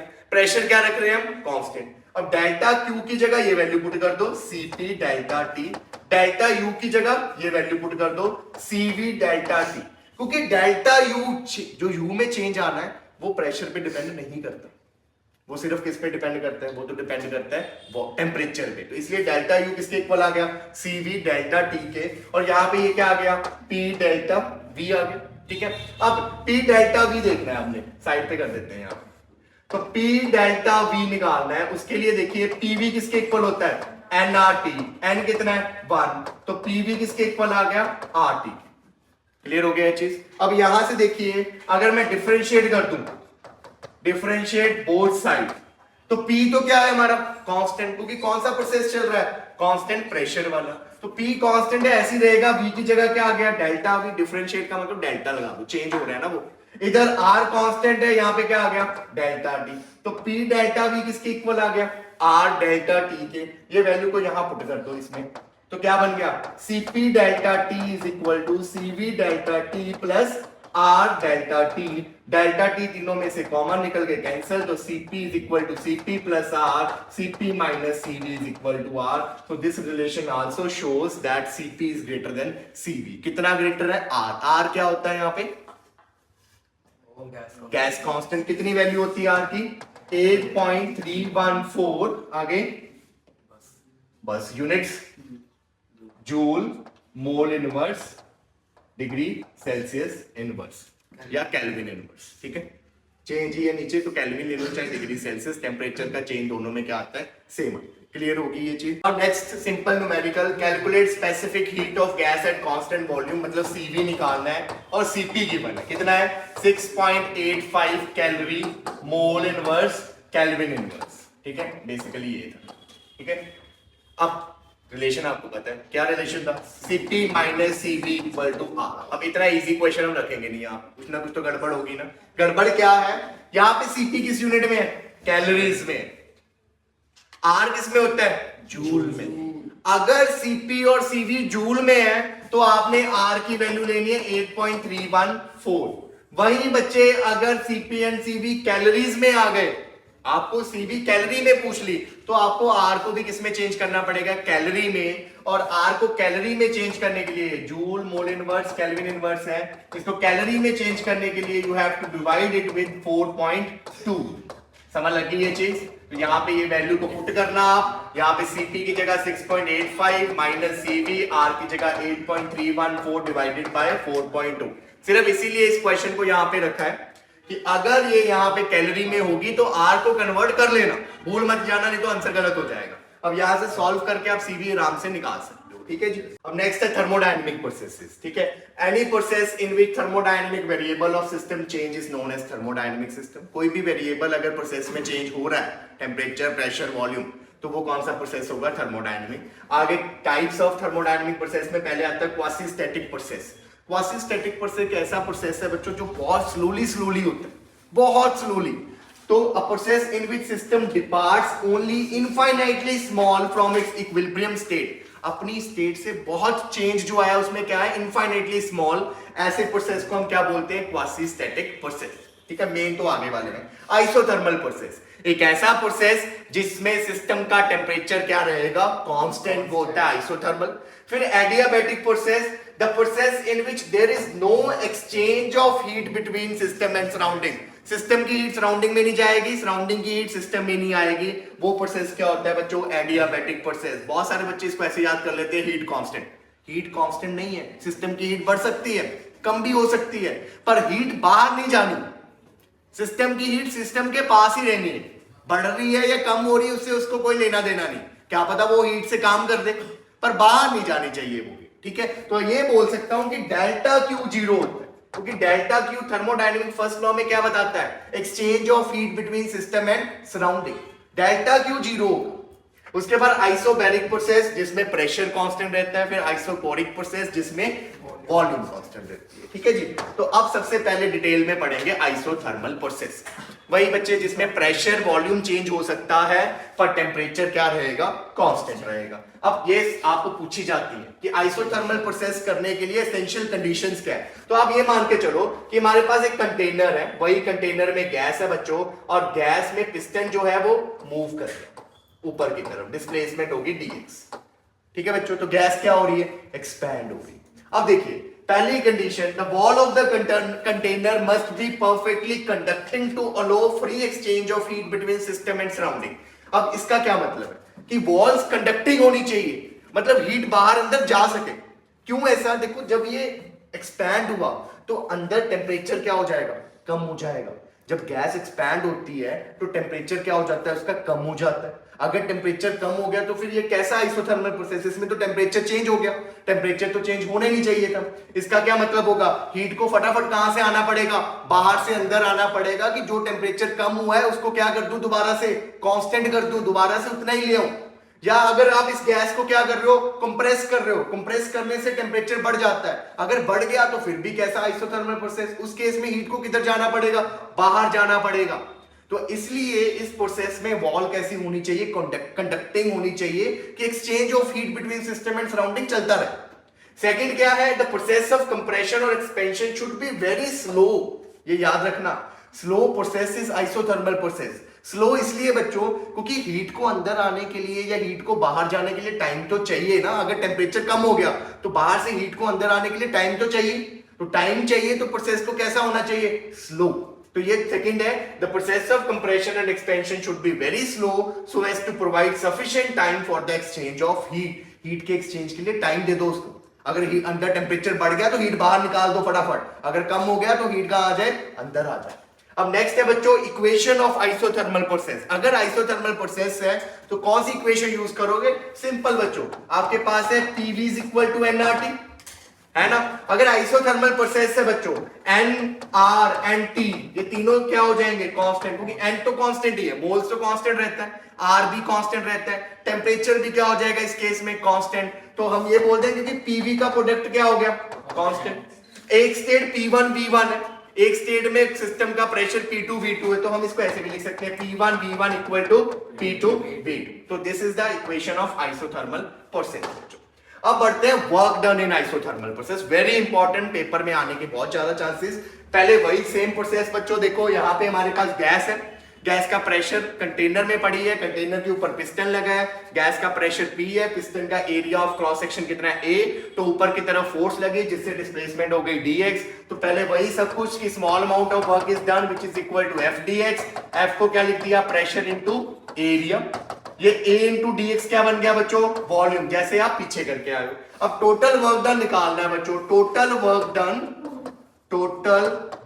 डन स्टेट का P1 V1 से कहां चेंज हो गई, P2 V2 तक। इस initial state P1 V1, final state P2 V2। कैसे निकलेगा, इंटीग्रेशन करके। यहां पे आप इंटीग्रेशन कर दीजिए, यहां पे PdV। अब इंटीग्रेशन का एक रूल है कि इंटीग्रेशन में दो वेरिएबल नहीं हो सकते, या तो वॉल्यूम रखो या किसे रखो, प्रेशर। तो हम क्या करेंगे, प्रेशर को चेंज करके किसमें लिख देंगे, वॉल्यूम में। उसके लिए किसके यूज करेंगे, उसके लिए यूज करेंगे PV is equal to nRT। यहां से V कितना आ गया, सॉरी P कितना आ गया, nRT बाय V। तो यहां वैल्यूज को पुट कर दीजिए, nRT बाय V, यहां पे dV, लिमिट्स V1 से V2, n कांस्टेंट बाहर, r कांस्टेंट बाहर, t कांस्टेंट बाहर, अंदर बचा 1 bye V dV, limits V1 से V2, nRT 1 बाय V की इंटीग्रेशन क्या होती है बच्चों, log V, यहाँ पे लिमिट्स V1 से V2, nRT यहाँ पे देखो log upper limit log V2 minus log V1। log में प्रॉपर्टीज आपने पढ़ी है, log A minus log B क्या होता है, log A बाय B। अब ये बच्चों नेचुरल लॉग होता है, हमें कौन सा लॉग चाहिए, सिंपल, जो लॉग टेबल मिलता है आपको। उसके लिए आप क्या करोगे, इसे मल्टीप्लाई कर दोगे 2.303 nRT normal log V2 by V1। So this is the formula जिससे आप क्या फाइंड करोगे, वर्क डन। तो फॉर्मूला याद हो जाना चाहिए 2.303 nRT log V2 by V1। अब बाई चांस वॉल्यूम की जगह क्वेश्चन में प्रेशर बोल दिया, तो मुझे फॉर्मूला प्रेशर में चाहिए। उसके लिए हम किसे यूज करेंगे, इक्वेशन ऑफ आइसोथर्मल क्या था, P1 V1 equal to P2 V2। यहां से V2 बाय V1 की रेशो क्या आ गई, P1 bye P2 is equal to, ये उधर जाएगा V2 बाय V1। इस वैल्यू को वहां पे पुट करिए तो वर्क डन आ गया 2.303 nRT log P1 bye P2। तो ये आ गया आपका दूसरा। क्लियर हो गया ये चीज। नेक्स्ट है बच्चों एडियाबैटिक प्रोसेस, न्यूमेरिकल लास्ट में आएंगे। एडियाबैटिक प्रोसेस वही बच्चों जिसमें सिस्टम एंड सराउंडिंग के बीच में there is no exchange of heat, ठीक है। So it is a process in which the pressure, volume and temperature of system temperature of system change होता है इसमें सब कुछ, प्रेशर, वॉल्यूम, टेम्परेचर सब कुछ चेंज होगा, but there is no exchange of heat between system and surrounding. मतलब डेल्टा क्यू कितना होगा इस केस में, 0। अब इन प्रोसेस की एसेंशियल कंडीशन क्या है बच्चों, वही मैंने क्या किया, एक कंटेनर में गैस कंसीडर की, यहां पिस्टन था, कंप्रेस कर दिया इसको, पिस्टन यहां पे आ गया, या एक्सपैंड बोल दो ऊपर की तरफ चला गया, या कंप्रेस बोल दो, ठीक है। अब आपको पता है जब एक्सपैंड करेंगे तो टेम्परेचर क्या हो जाता है, अंदर का टेम्परेचर कम हो जाता है, जब आप कंप्रेस करते हो तो बढ़ जाता है, ठीक है। अब देखिए सबसे पहली चीज उसने बोला हीट को बाहर जाने नहीं देना, ना अंदर आने देना है, तो walls of the container must B insulating, ताकि अंदर हीट आ ही ना सके। क्लियर हो गया। तो पहला यही है, the wall of the container must be perfectly insulated so that there can not be any exchange of heat between gas and surrounding. Second बच्चे यहां पे क्या होएगा, प्रोसेस को बहुत फास्ट करो कि आप टाइम ही ना दो कि हीट बाहर निकल सके या हीट अंदर आ सके। तो जहां भी न्यूमेरिकल में ये आ गया ना कि सडन कंप्रेस्ड, सडन एक्सपैंड, तो वहां पे आप समझ लेना कि वो कौन सा प्रोसेस बोल रहा है, एडियाबैटिक प्रोसेस बोल रहा है, ठीक है। तो ये एक नेसेसरी कंडीशन है बच्चों। अब नेक्स्ट करना है एडियाबैटिक रिलेशन, सबसे मुश्किल टॉपिक है ये और सबसे इंपॉर्टेंट। सबसे पहला रिलेशन हम डिराइव करेंगे प्रेशर एंड वॉल्यूम का, जो होता है PV gamma equal to constant बच्चों। यहां सिंपली वो PV is equal to NRT से काम नहीं चलना, यहां स्पेशल इक्वेशंस बनेंगी एडियाबैटिक की। तो स्टार्ट करते हैं पहली इक्वेशन से बच्चों। तो यहां पे देखिए सबसे पहले वही काम करेंगे हम कि हमें पता है कि डेल्टा क्यू किसके इक्वल होता है, delta U plus work done होता है ना ये। यहां से delta Q is equal to delta U plus P delta V, ये भी होता है। उसके बाद अगर बात करें बच्चों एट कांस्टेंट वॉल्यूम की, तो एट कांस्टेंट वॉल्यूम पे आपको पता है कि जो डेल्टा क्यू है वो किसके इक्वल हो जाता है, डेल्टा यू के, क्योंकि वर्क डन तो कितना हो गया 0। और उसके बाद आपको पता है कि डेल्टा क्यू को क्या लिख सकते हो, सीवी से डेल्टा क्यू क्या आ जाएगी, सीवी क्या थी, delta Q by N delta T, तो यहां से डेल्टा क्यू किसके इक्वल आ गया, C V N delta T, और नंबर ऑफ मोल्स अपनी कन्वीनियंस के लिए हम क्या ले लेते हैं, 1 ले लेते हैं, क्योंकि वो तो कांस्टेंट ही है। तो यहाँ पे हमने n को 1 कर दिया बच्चों, तो डेल्टा क्यू किसके इक्वल आ गया, सी वी डेल्टा टी के। ये डेल्टा क्यू की वैल्यू को यहां पुट किया तो डेल्टा यू कितना आ गया, सी वी डेल्टा टी। ठीक है, तो ये चीज आ गई। ठीक है जी। उसके बाद एडियाबैटिक प्रोसेस ही चल रहा है, तो एडियाबैटिक प्रोसेस में आपको पता है कि डेल्टा क्यू कितना होता है, 0। तो क्या बन गई equation, delta U plus P delta V is equal to 0। Delta लिख लो या डिफरेंशिएशन लिख लो, ये लिख लो, एक ही बात, डेल्टा भी चेंज बताएगा और डिफरेंशिएशन भी चेंज बताएगा। तो डेल्टा यू की जगह या डी यू की जगह क्या आ जाएगा, सी वी डी टी, ये वैल्यू पुट कर दो, C V D T plus P D V equal to क्या आ गया, 0। चाहे कैपिटल टी यूज कर लो, चाहे स्मॉल टी यूज कर लो, आपकी मर्जी है। कैपिटल टी कर रहे हो तो यहाँ पे कैपिटल टी कर रहे हो। इतनी चीज क्लियर हो गई। अब उसके बाद देखिए यहाँ पे नेक्स्ट स्टेप क्या आएगा, PV is equal to NRT, N को 1 माना था तो पीवी किसके इक्वल आ गया, आरटी के। दोनों तरफ बच्चों डिफरेंशिएट कर दो with respect to time, temperature, time नहीं टेम्परेचर। ठीक है, यहाँ कैपिटल टी टेम्परेचर है। अब P भी चेंज होता है, हमें पता है एडियाबैटिक प्रोसेस में V भी चेंज होता है, तो यहाँ ये दोनों चेंज होंगे। ठीक है, तो d by D T of PV, और इधर आपको पता है R तो कांस्टेंट है, बाहर आ जाएगा, और T की डिफरेंशिएशन T के साथ क्या आ जाएगी, 1। अब यहां लगना है प्रोडक्ट रूल। प्रोडक्ट रूल क्या होता है, first function as such second की डिफरेंशिएशन, फिर second function as such first की डिफरेंशिएशन। ये चीज आ गया बच्चों यहां से। अब यहां पे dt कॉमन निकाल के उधर भेज दीजिए, pdv plus vdp is equal to r dt। ये चीज आ गई। यहां से dt की वैल्यू कितनी आ गई, pdv plus vdp by r is equal to क्या आ गया, dt। अब आप पूछोगे dt क्यों निकाला, क्योंकि मैंने dt को उठा के कहां फिल करना है, यहां पे फिल करना है।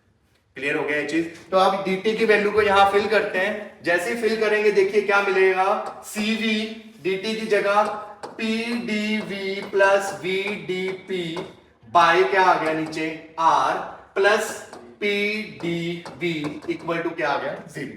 ये r एलसीएम ले लेते हैं, cv pdv plus vdp r pdv equal to क्या आ गया बच्चों, 0 आ गया ये चीज। अब multiplication cvpdv plus cvvdp plus rpdv equal to क्या आ गया, 0। ये चीज आ गई।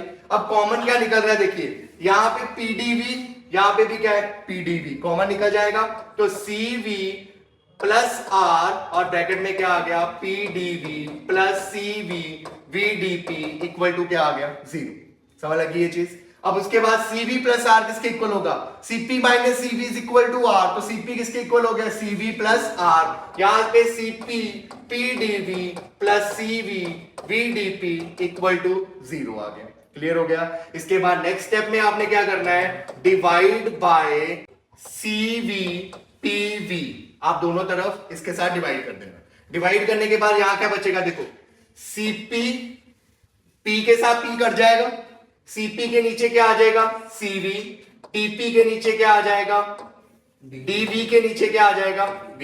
ये चीज आ जाएगी ना, p से p कट जाएगा, बाकी नीचे बच गया।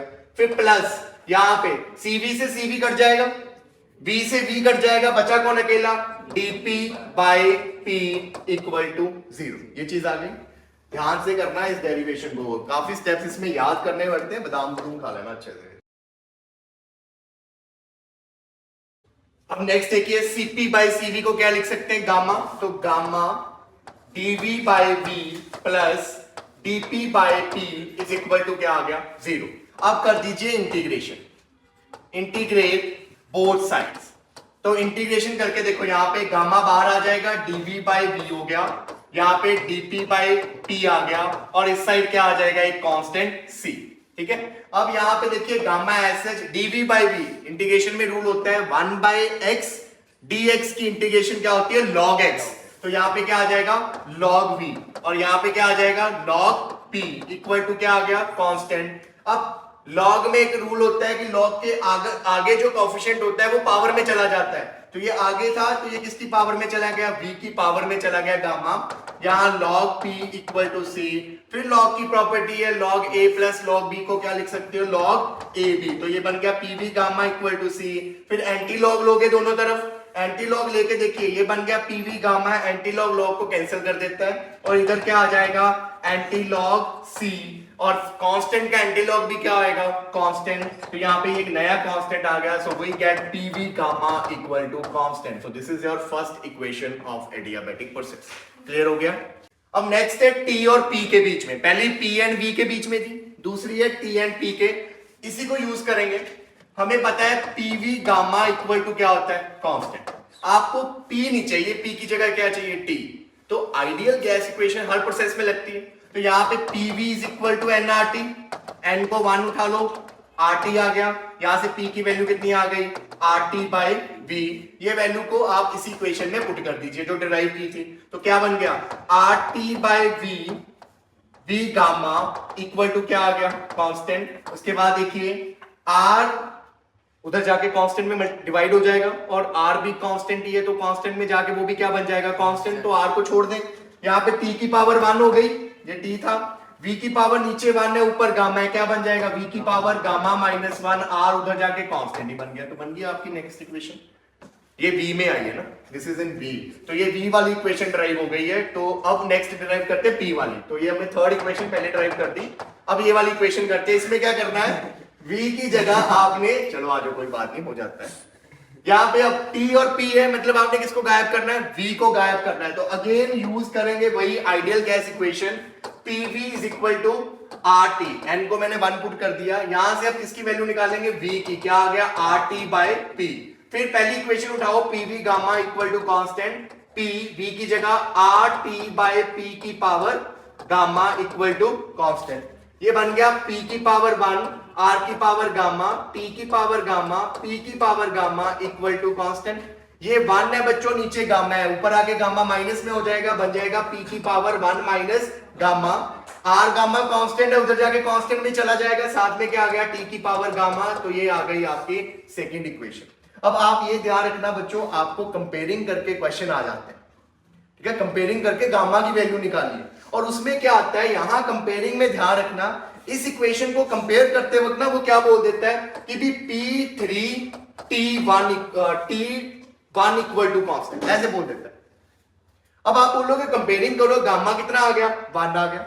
दूसरी तरफ से कंपेयरिंग करोगे 1 minus gamma equal to 3, gamma कितना आ गया, -2। ये दो अलग अलग गामा कैसे आ गए।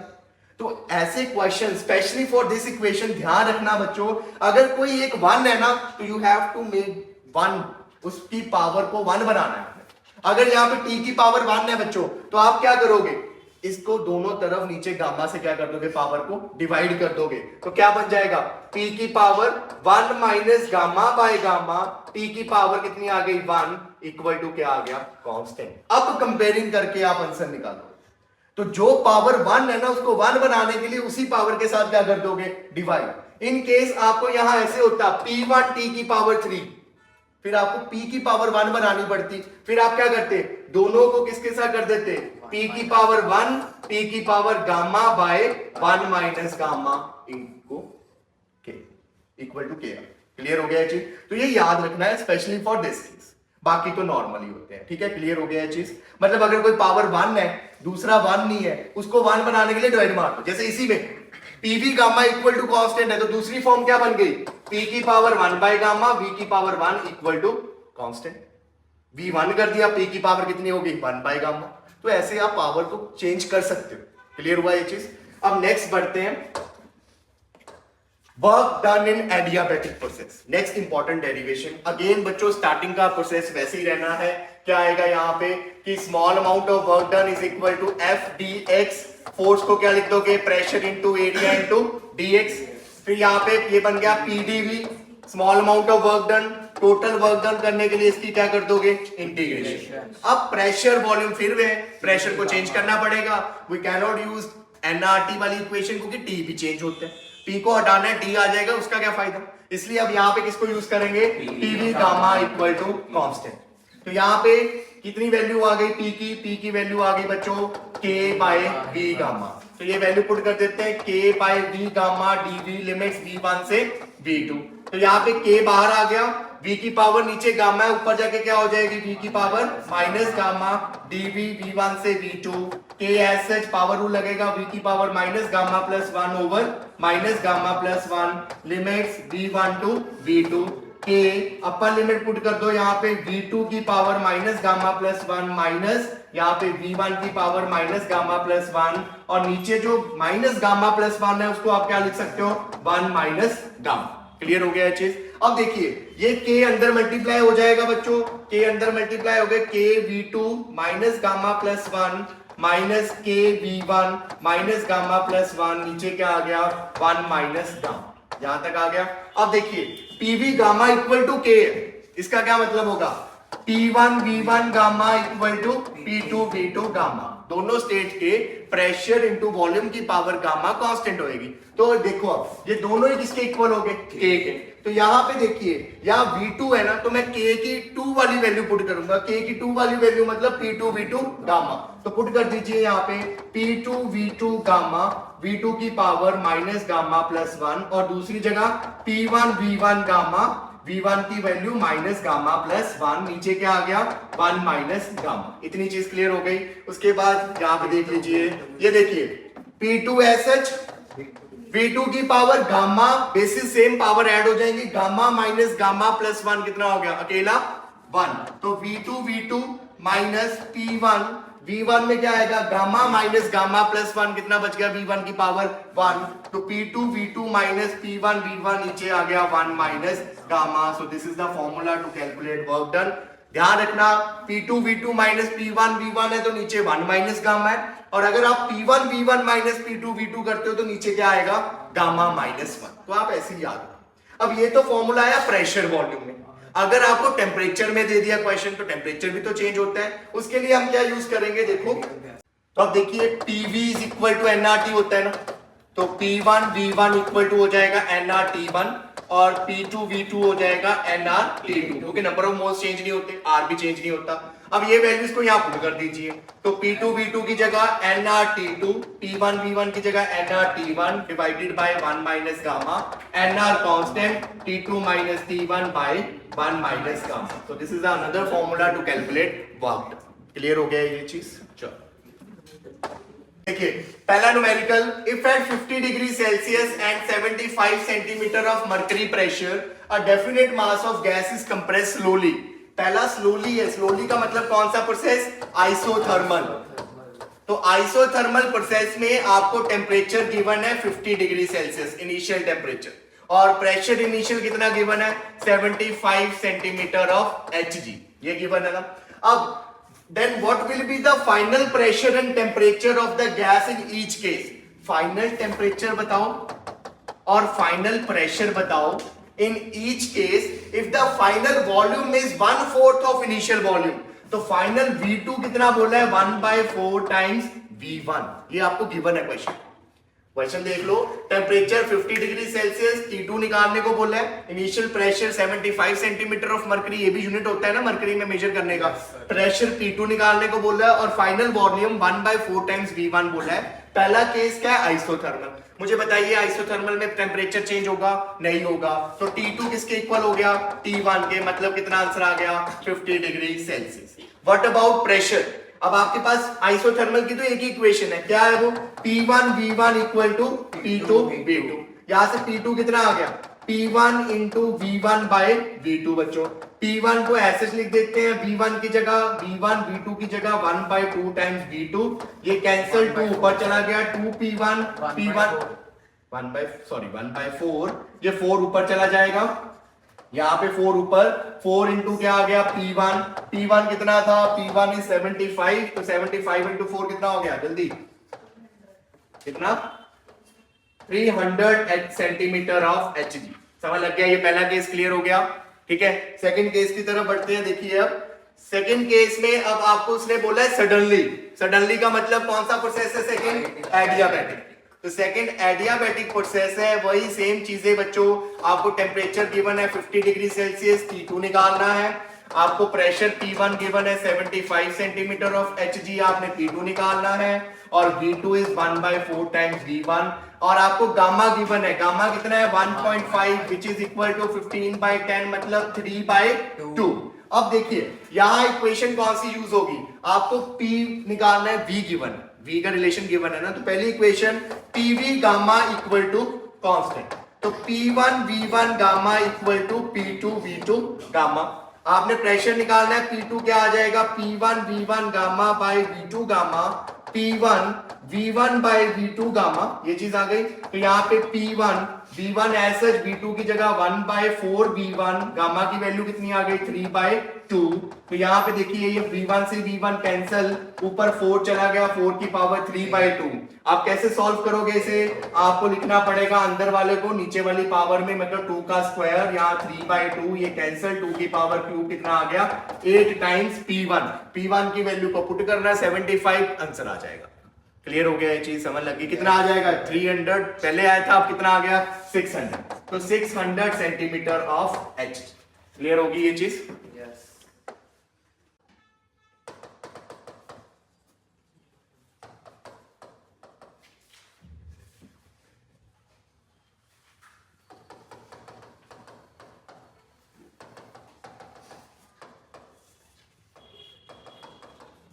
T और V में क्या था रिलेशन, PV गामा, अच्छा TV गामा -1। अब आपने यहाँ पे टेम्परेचर निकालना है, तो टेम्परेचर के लिए मैंने टीवी को यूज कर रहा हूं, क्या थी equation TV gamma -1 equal to constant, मतलब T1 V1 gamma -1 equal to T2 V2 gamma -1। यहाँ से T2 कितना आ गया T1 V1 gamma -1 bye V2 gamma -1, T1 V1 by V2 की पावर गामा -1, T1 कितना है 50, V1 as such V2 1/4 V1, 4 ऊपर चला जाएगा, तो 4 की पावर गामा -1, गामा कितना था आपका, गामा था 3/2, तो 3/2 -1 50, 4 3/2 -1 कितना हो गया 1/2, इसको कैसे 4 का हाफ मतलब 4 का रूट कितना हो गया 2, तो कितना आंसर आ गया 100 डिग्री सेल्सियस। तो ऐसे क्वेश्चन आपको आ सकते हैं जिसमें आपको इक्वेशन यूज करनी है, ठीक है। ध्यान रखना स्लोली का मतलब आइसोथर्मल, सडनली का मतलब एडियाबैटिक, ठीक है जी। अब नेक्स्ट क्वेश्चन देखिए, calculate the fall in temperature of helium initially at 15 degree Celsius. आपने फॉल इन टेम्परेचर मतलब डेल्टा टी निकालना है, वो कैसे निकलेगा फाइनल माइनस इनिशियल, आपको मतलब फाइनल टेम्परेचर चाहिए, इनिशियल उसने गिवन किया है कितना है 15 degree Celsius. If it is suddenly expanded, suddenly का मतलब कौन सा प्रोसेस एडियाबैटिक, तो आपको एडियाबैटिक प्रोसेस बोल दिया है, कितने टाइम कर दिया उसने वॉल्यूम कर दिया उसने 1 टाइम, तो V2 इज 1 टाइम V1, तो फिर कौन सा फॉर्मूला लगेगा वही सेम बच्चों, TV gamma -1 equal to constant बच्चों, तो T1 V1 gamma -1 equal to T2 V2 gamma -1, तो T2 कितना आ गया T1 V1 by V2, same वही जैसे पीछे किया गामा -1, तो यहाँ पे देखिए T1 की जगह कितना आ गया 15, यहाँ पे V1 V2 की जगह 8 टाइम V1 और ऊपर गामा -1 5/3 -1 कितना हो गया 15, ये कैंसिल, ये बन गया आपका 1/8, उसके बाद 5/3 -1 कितना हो गया 2/3। अब आपने 8 को लिखना है क्यूब में, तो क्या बन जाएगा 15, यहाँ पे नीचे 1/2 की पावर 3 इंटू 2/3, ये कैंसिल हो गया, तो कितना आ गया 15 इंटू 1/2 का स्क्वायर मतलब 4, तो कितना आंसर 15/4, तो T2 आ गया 15/4 डिग्री सेल्सियस, तो delta T is T2 minus T1, 15/4 minus initial is 15, ये चीज आ गई बच्चों। 15 कॉमन निकालो, 1/4 -1 कितना आ गया 4 - 1 3 हो गया, 15 3 जा 45/4 डिग्री सेल्सियस। आगे इसको सॉल्व कर देना, माइनस में आया मतलब टेम्परेचर क्या हो गया कम हो गया। क्लियर हो गया ये चीज, नोट करिए।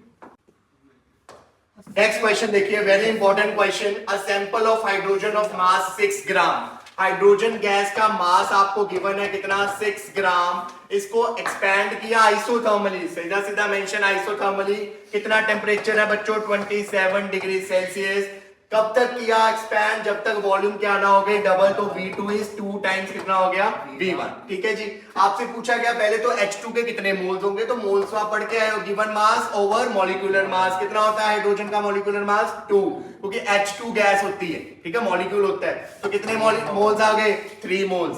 Second is what is the final temperature, since the process is isothermal तो टेम्परेचर तो चेंज होगा ही नहीं, तो फाइनल टेम्परेचर कितना आ गया, जितना इनिशियल मतलब 27 degree Celsius. And next is calculate work done, work done isothermal का 2.303 nRT लॉग वॉल्यूम में है ना क्वेश्चन, तो वॉल्यूम वाला, वॉल्यूम में क्या आता है V2 बाय V1, सारी वैल्यूज है 2.303, m की जगह आ गया नंबर ऑफ मोल्स 3, r की जगह 8.314, टेम्परेचर किसमें रखना है केल्विन में, 227 प्लस 273 मतलब 300 केल्विन, लॉग V2 डबल हो गया तो 2 टाइम्स V1 बाय V1 ये आ गया, लॉग 2 की वैल्यू कितनी होती है 0.3010, लॉग 3 की वैल्यू 0.47, लॉग 5 की वैल्यू, तो ये तीन याद कर लेना, log 10 log 1 is 0, log 10 is 1, log 100 is 2, ये चीज होती है, पता है ना आपको, जितनी जीरो बढ़ेगी उतना आंसर। उसके बाद इन केस आपको log 8 बोल दिया निकालने के लिए, उसका भी रूल है आपके पास,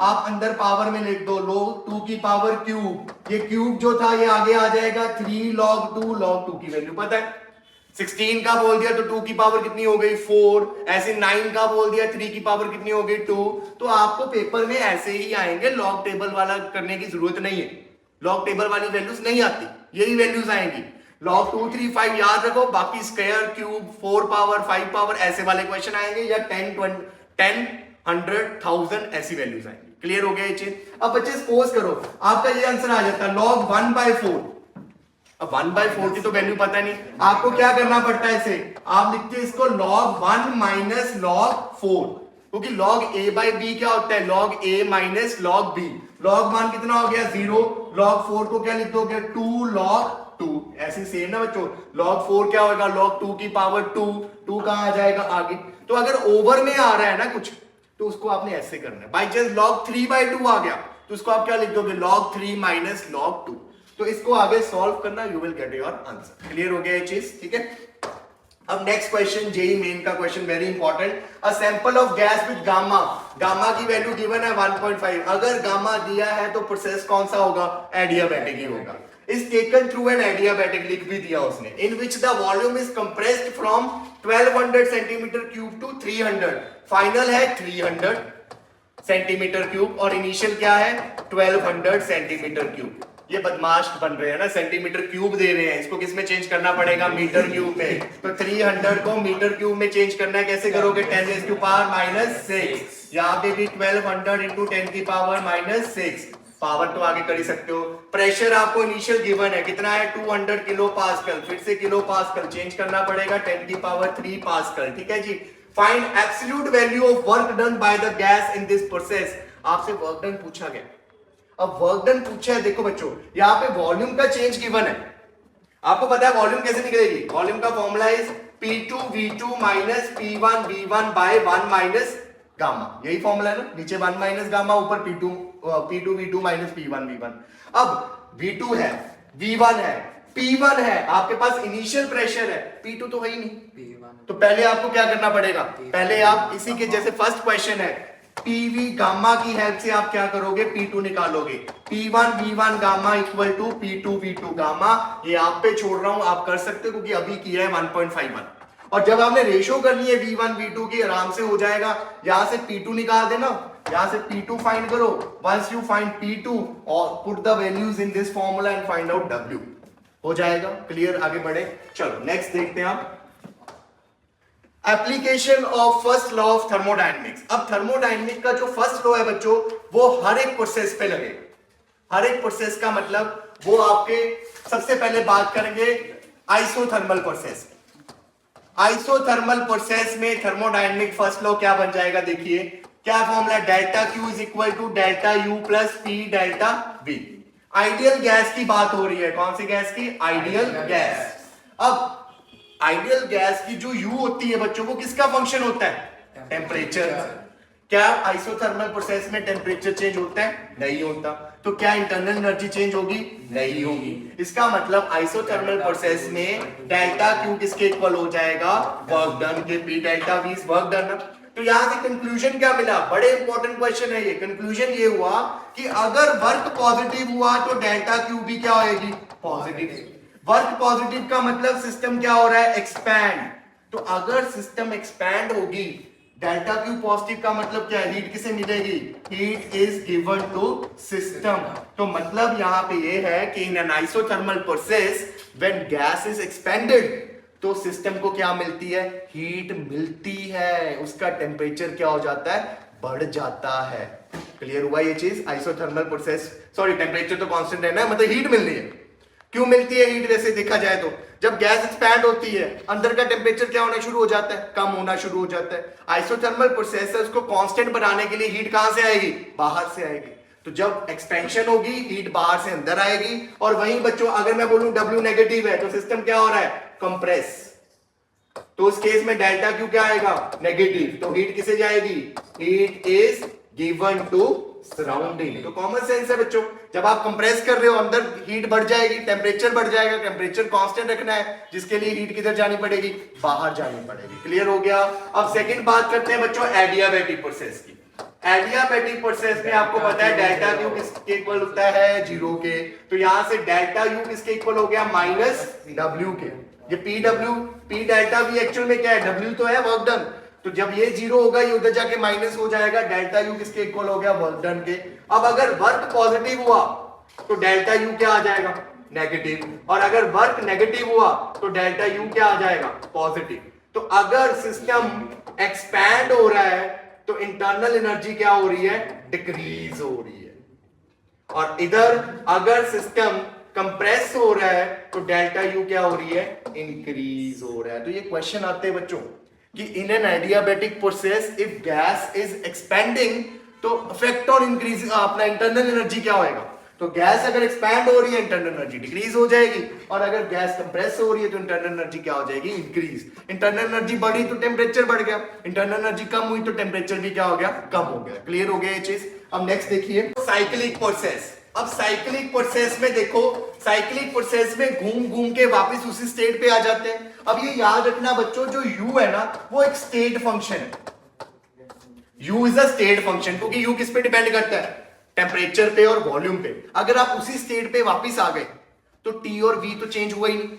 आप पहले भी उसी स्टेट पे थे, दोबारा भी उसी स्टेट पे आ गए। स्टेट का मतलब क्या है, pvt का चेंज होना। अगर इनिशियल स्टेट भी वही है, फाइनल स्टेट भी वही है, तो क्या डेल्टा यू चेंज होगा, नहीं होगा।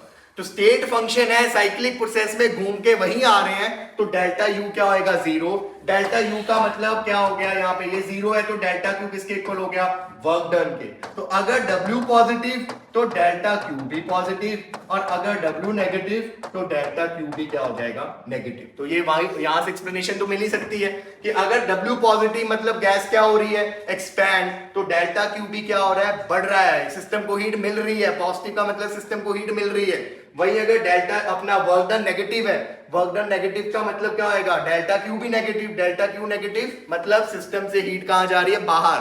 तो जब आपकी गैस कंप्रेस होगी तो हीट बाहर जाएगी, और जब गैस आपकी एक्सपैंड होगी तो हीट कहां आएगी, अंदर। तो साइन कन्वेंशन इसीलिए आराम से समझाए थे, क्योंकि गेम सारी साइन कन्वेंशन। क्लियर हो गया ये चीज। इसके बाद बच्चों अगला प्रोसेस आता है आपका आइसोकोरिक। आइसोकोरिक प्रोसेस क्या होता है, जिसमें वॉल्यूम क्या रहती है, कांस्टेंट। तो डेल्टा वी क्या हो गया, 0।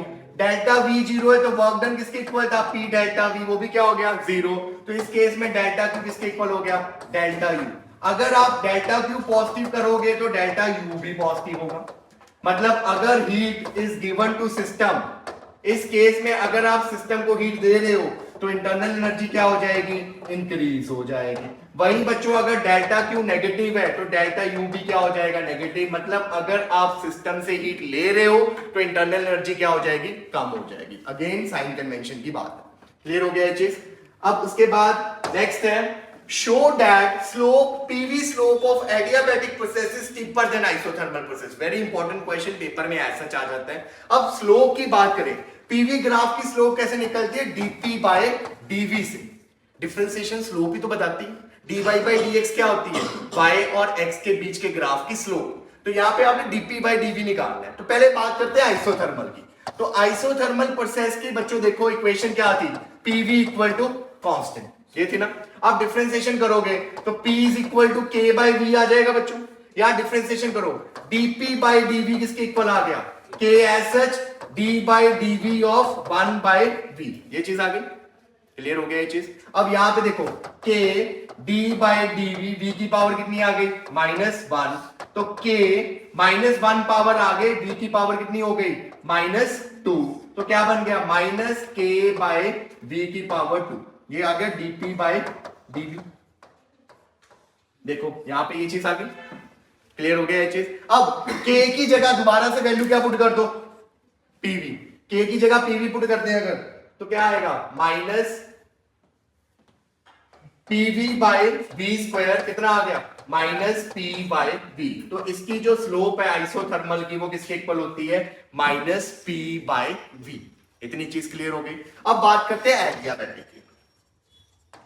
एडियाबैटिक प्रोसेस में इक्वेशन होती है PV gamma equal to constant, तो पी आ गया के बाय वी गामा, यहां आप करोगे डीपी बाय डीवी, तो के एज सच इसको ऐसे लिखते हैं के वी की पावर माइनस गामा, तो डिफरेंशिएशन किसकी होगी v की पावर माइनस गामा, क्या बन जाएगा ये k माइनस गामा आगे आ जाएगा और v की पावर माइनस गामा -1, ये चीज आ गई, क्लियर हो गया इतनी चीज। अब माइनस के गामा, ये देखो ये है v की पावर, इसको आप ऐसे लिख सकते हो, देखो ये वाली टर्म को ऐसे लिख सकते हो v की पावर माइनस गामा +1, ऐसे लिख सकते हो ना।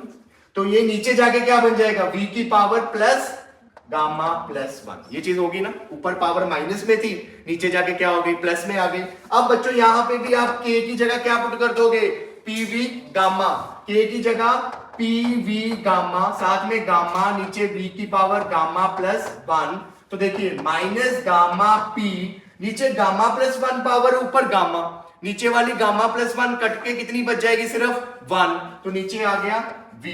तो देखिए अब इसकी जो स्लोप आई है एडियाबैटिक की स्लोप और आइसोथर्मल की स्लोप, तो चेक करिए क्या आ रहा है रिलेशन, कि स्लोप जो एडियाबैटिक की है वो गामा टाइम्स है स्लोप जो किसकी है आइसोथर्मल की। देखो इसकी स्लोप आई minus gamma P by V और इसकी स्लोप क्या है माइनस पी बाई वी, तो किसकी स्लोप ज्यादा है, इसकी स्लोप ज्यादा, स्लोप ज्यादा है तो ये स्टीपर होगा। अब इसका ग्राफ समझो ध्यान से, ये समझ लग गया ना सबको। अब ग्राफ देखिए इसका,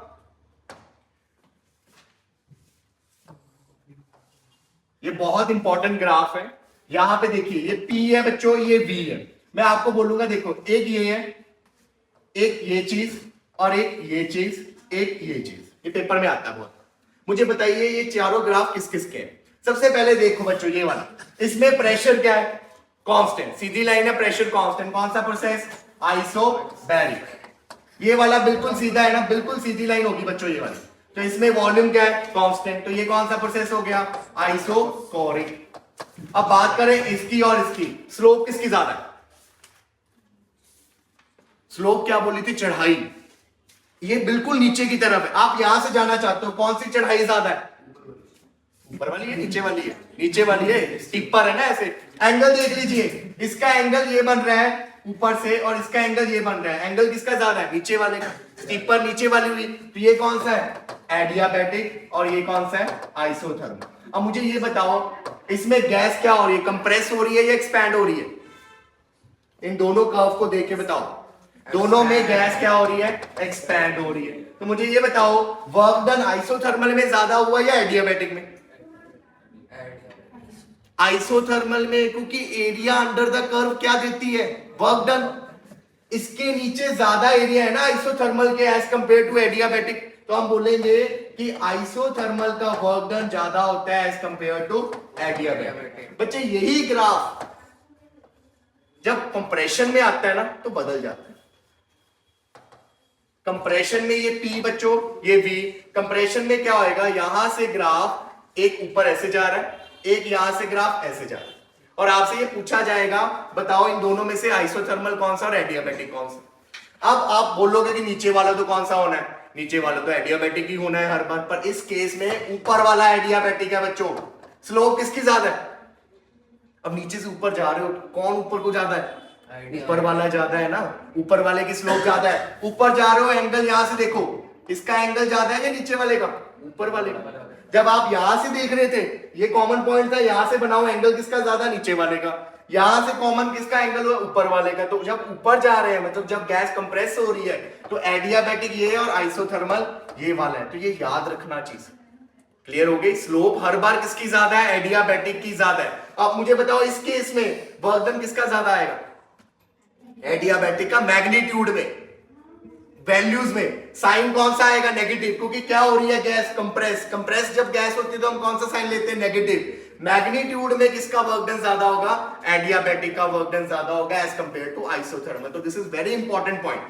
क्लियर हो गया ये चीज। चलो अब लास्ट चलते हैं limitations of first law of thermodynamic. Thermodynamic की लिमिटेशन देखिए ऐसे पेपर में आ जाता है। पहली limitation, it does not tell us about the direction of transfer of heat. इसने हमें ये नहीं बताया कि हीट किधर से किधर जाती है। It does not explain why heat can not be travel from cold body to hot body. Second है, it does not tells us how much of given quantity of heat is converted into work. इतना बता दिया कि heat किस में convert होगी, work में। ये नहीं बताया कि कितनी क्वांटिटी में कन्वर्ट होगी वर्क में, ये नहीं बताया। अगला है बच्चों, it does not tells about condition under which heat energy is converted into work. ये भी नहीं बताया कि कब हीट जो है वर्क में कन्वर्ट होगी। फॉर एग्जांपल बच्चों देखो, एक बुलेट चलाई, यहाँ पे एग्जांपल लिखिए, एक बुलेट चलाई। बुलेट जब किसी चीज में जाके एम्बेडेड होएगी, वुडन में जाके एम्बेडेड होगी, वहां पे क्या प्रोड्यूस हो जाएगा, हीट। क्या वो हीट दोबारा से बुलेट को चला सकती है, नहीं चला सकती। तो इसने ये भी नहीं बताया कि किस कंडीशन में हीट किस में कन्वर्ट होती है, वर्क में कन्वर्ट होती है। इन लिमिटेशन के कॉरेस्पॉन्डिंग बन गया थर्मोडायनेमिक का सेकंड लॉ।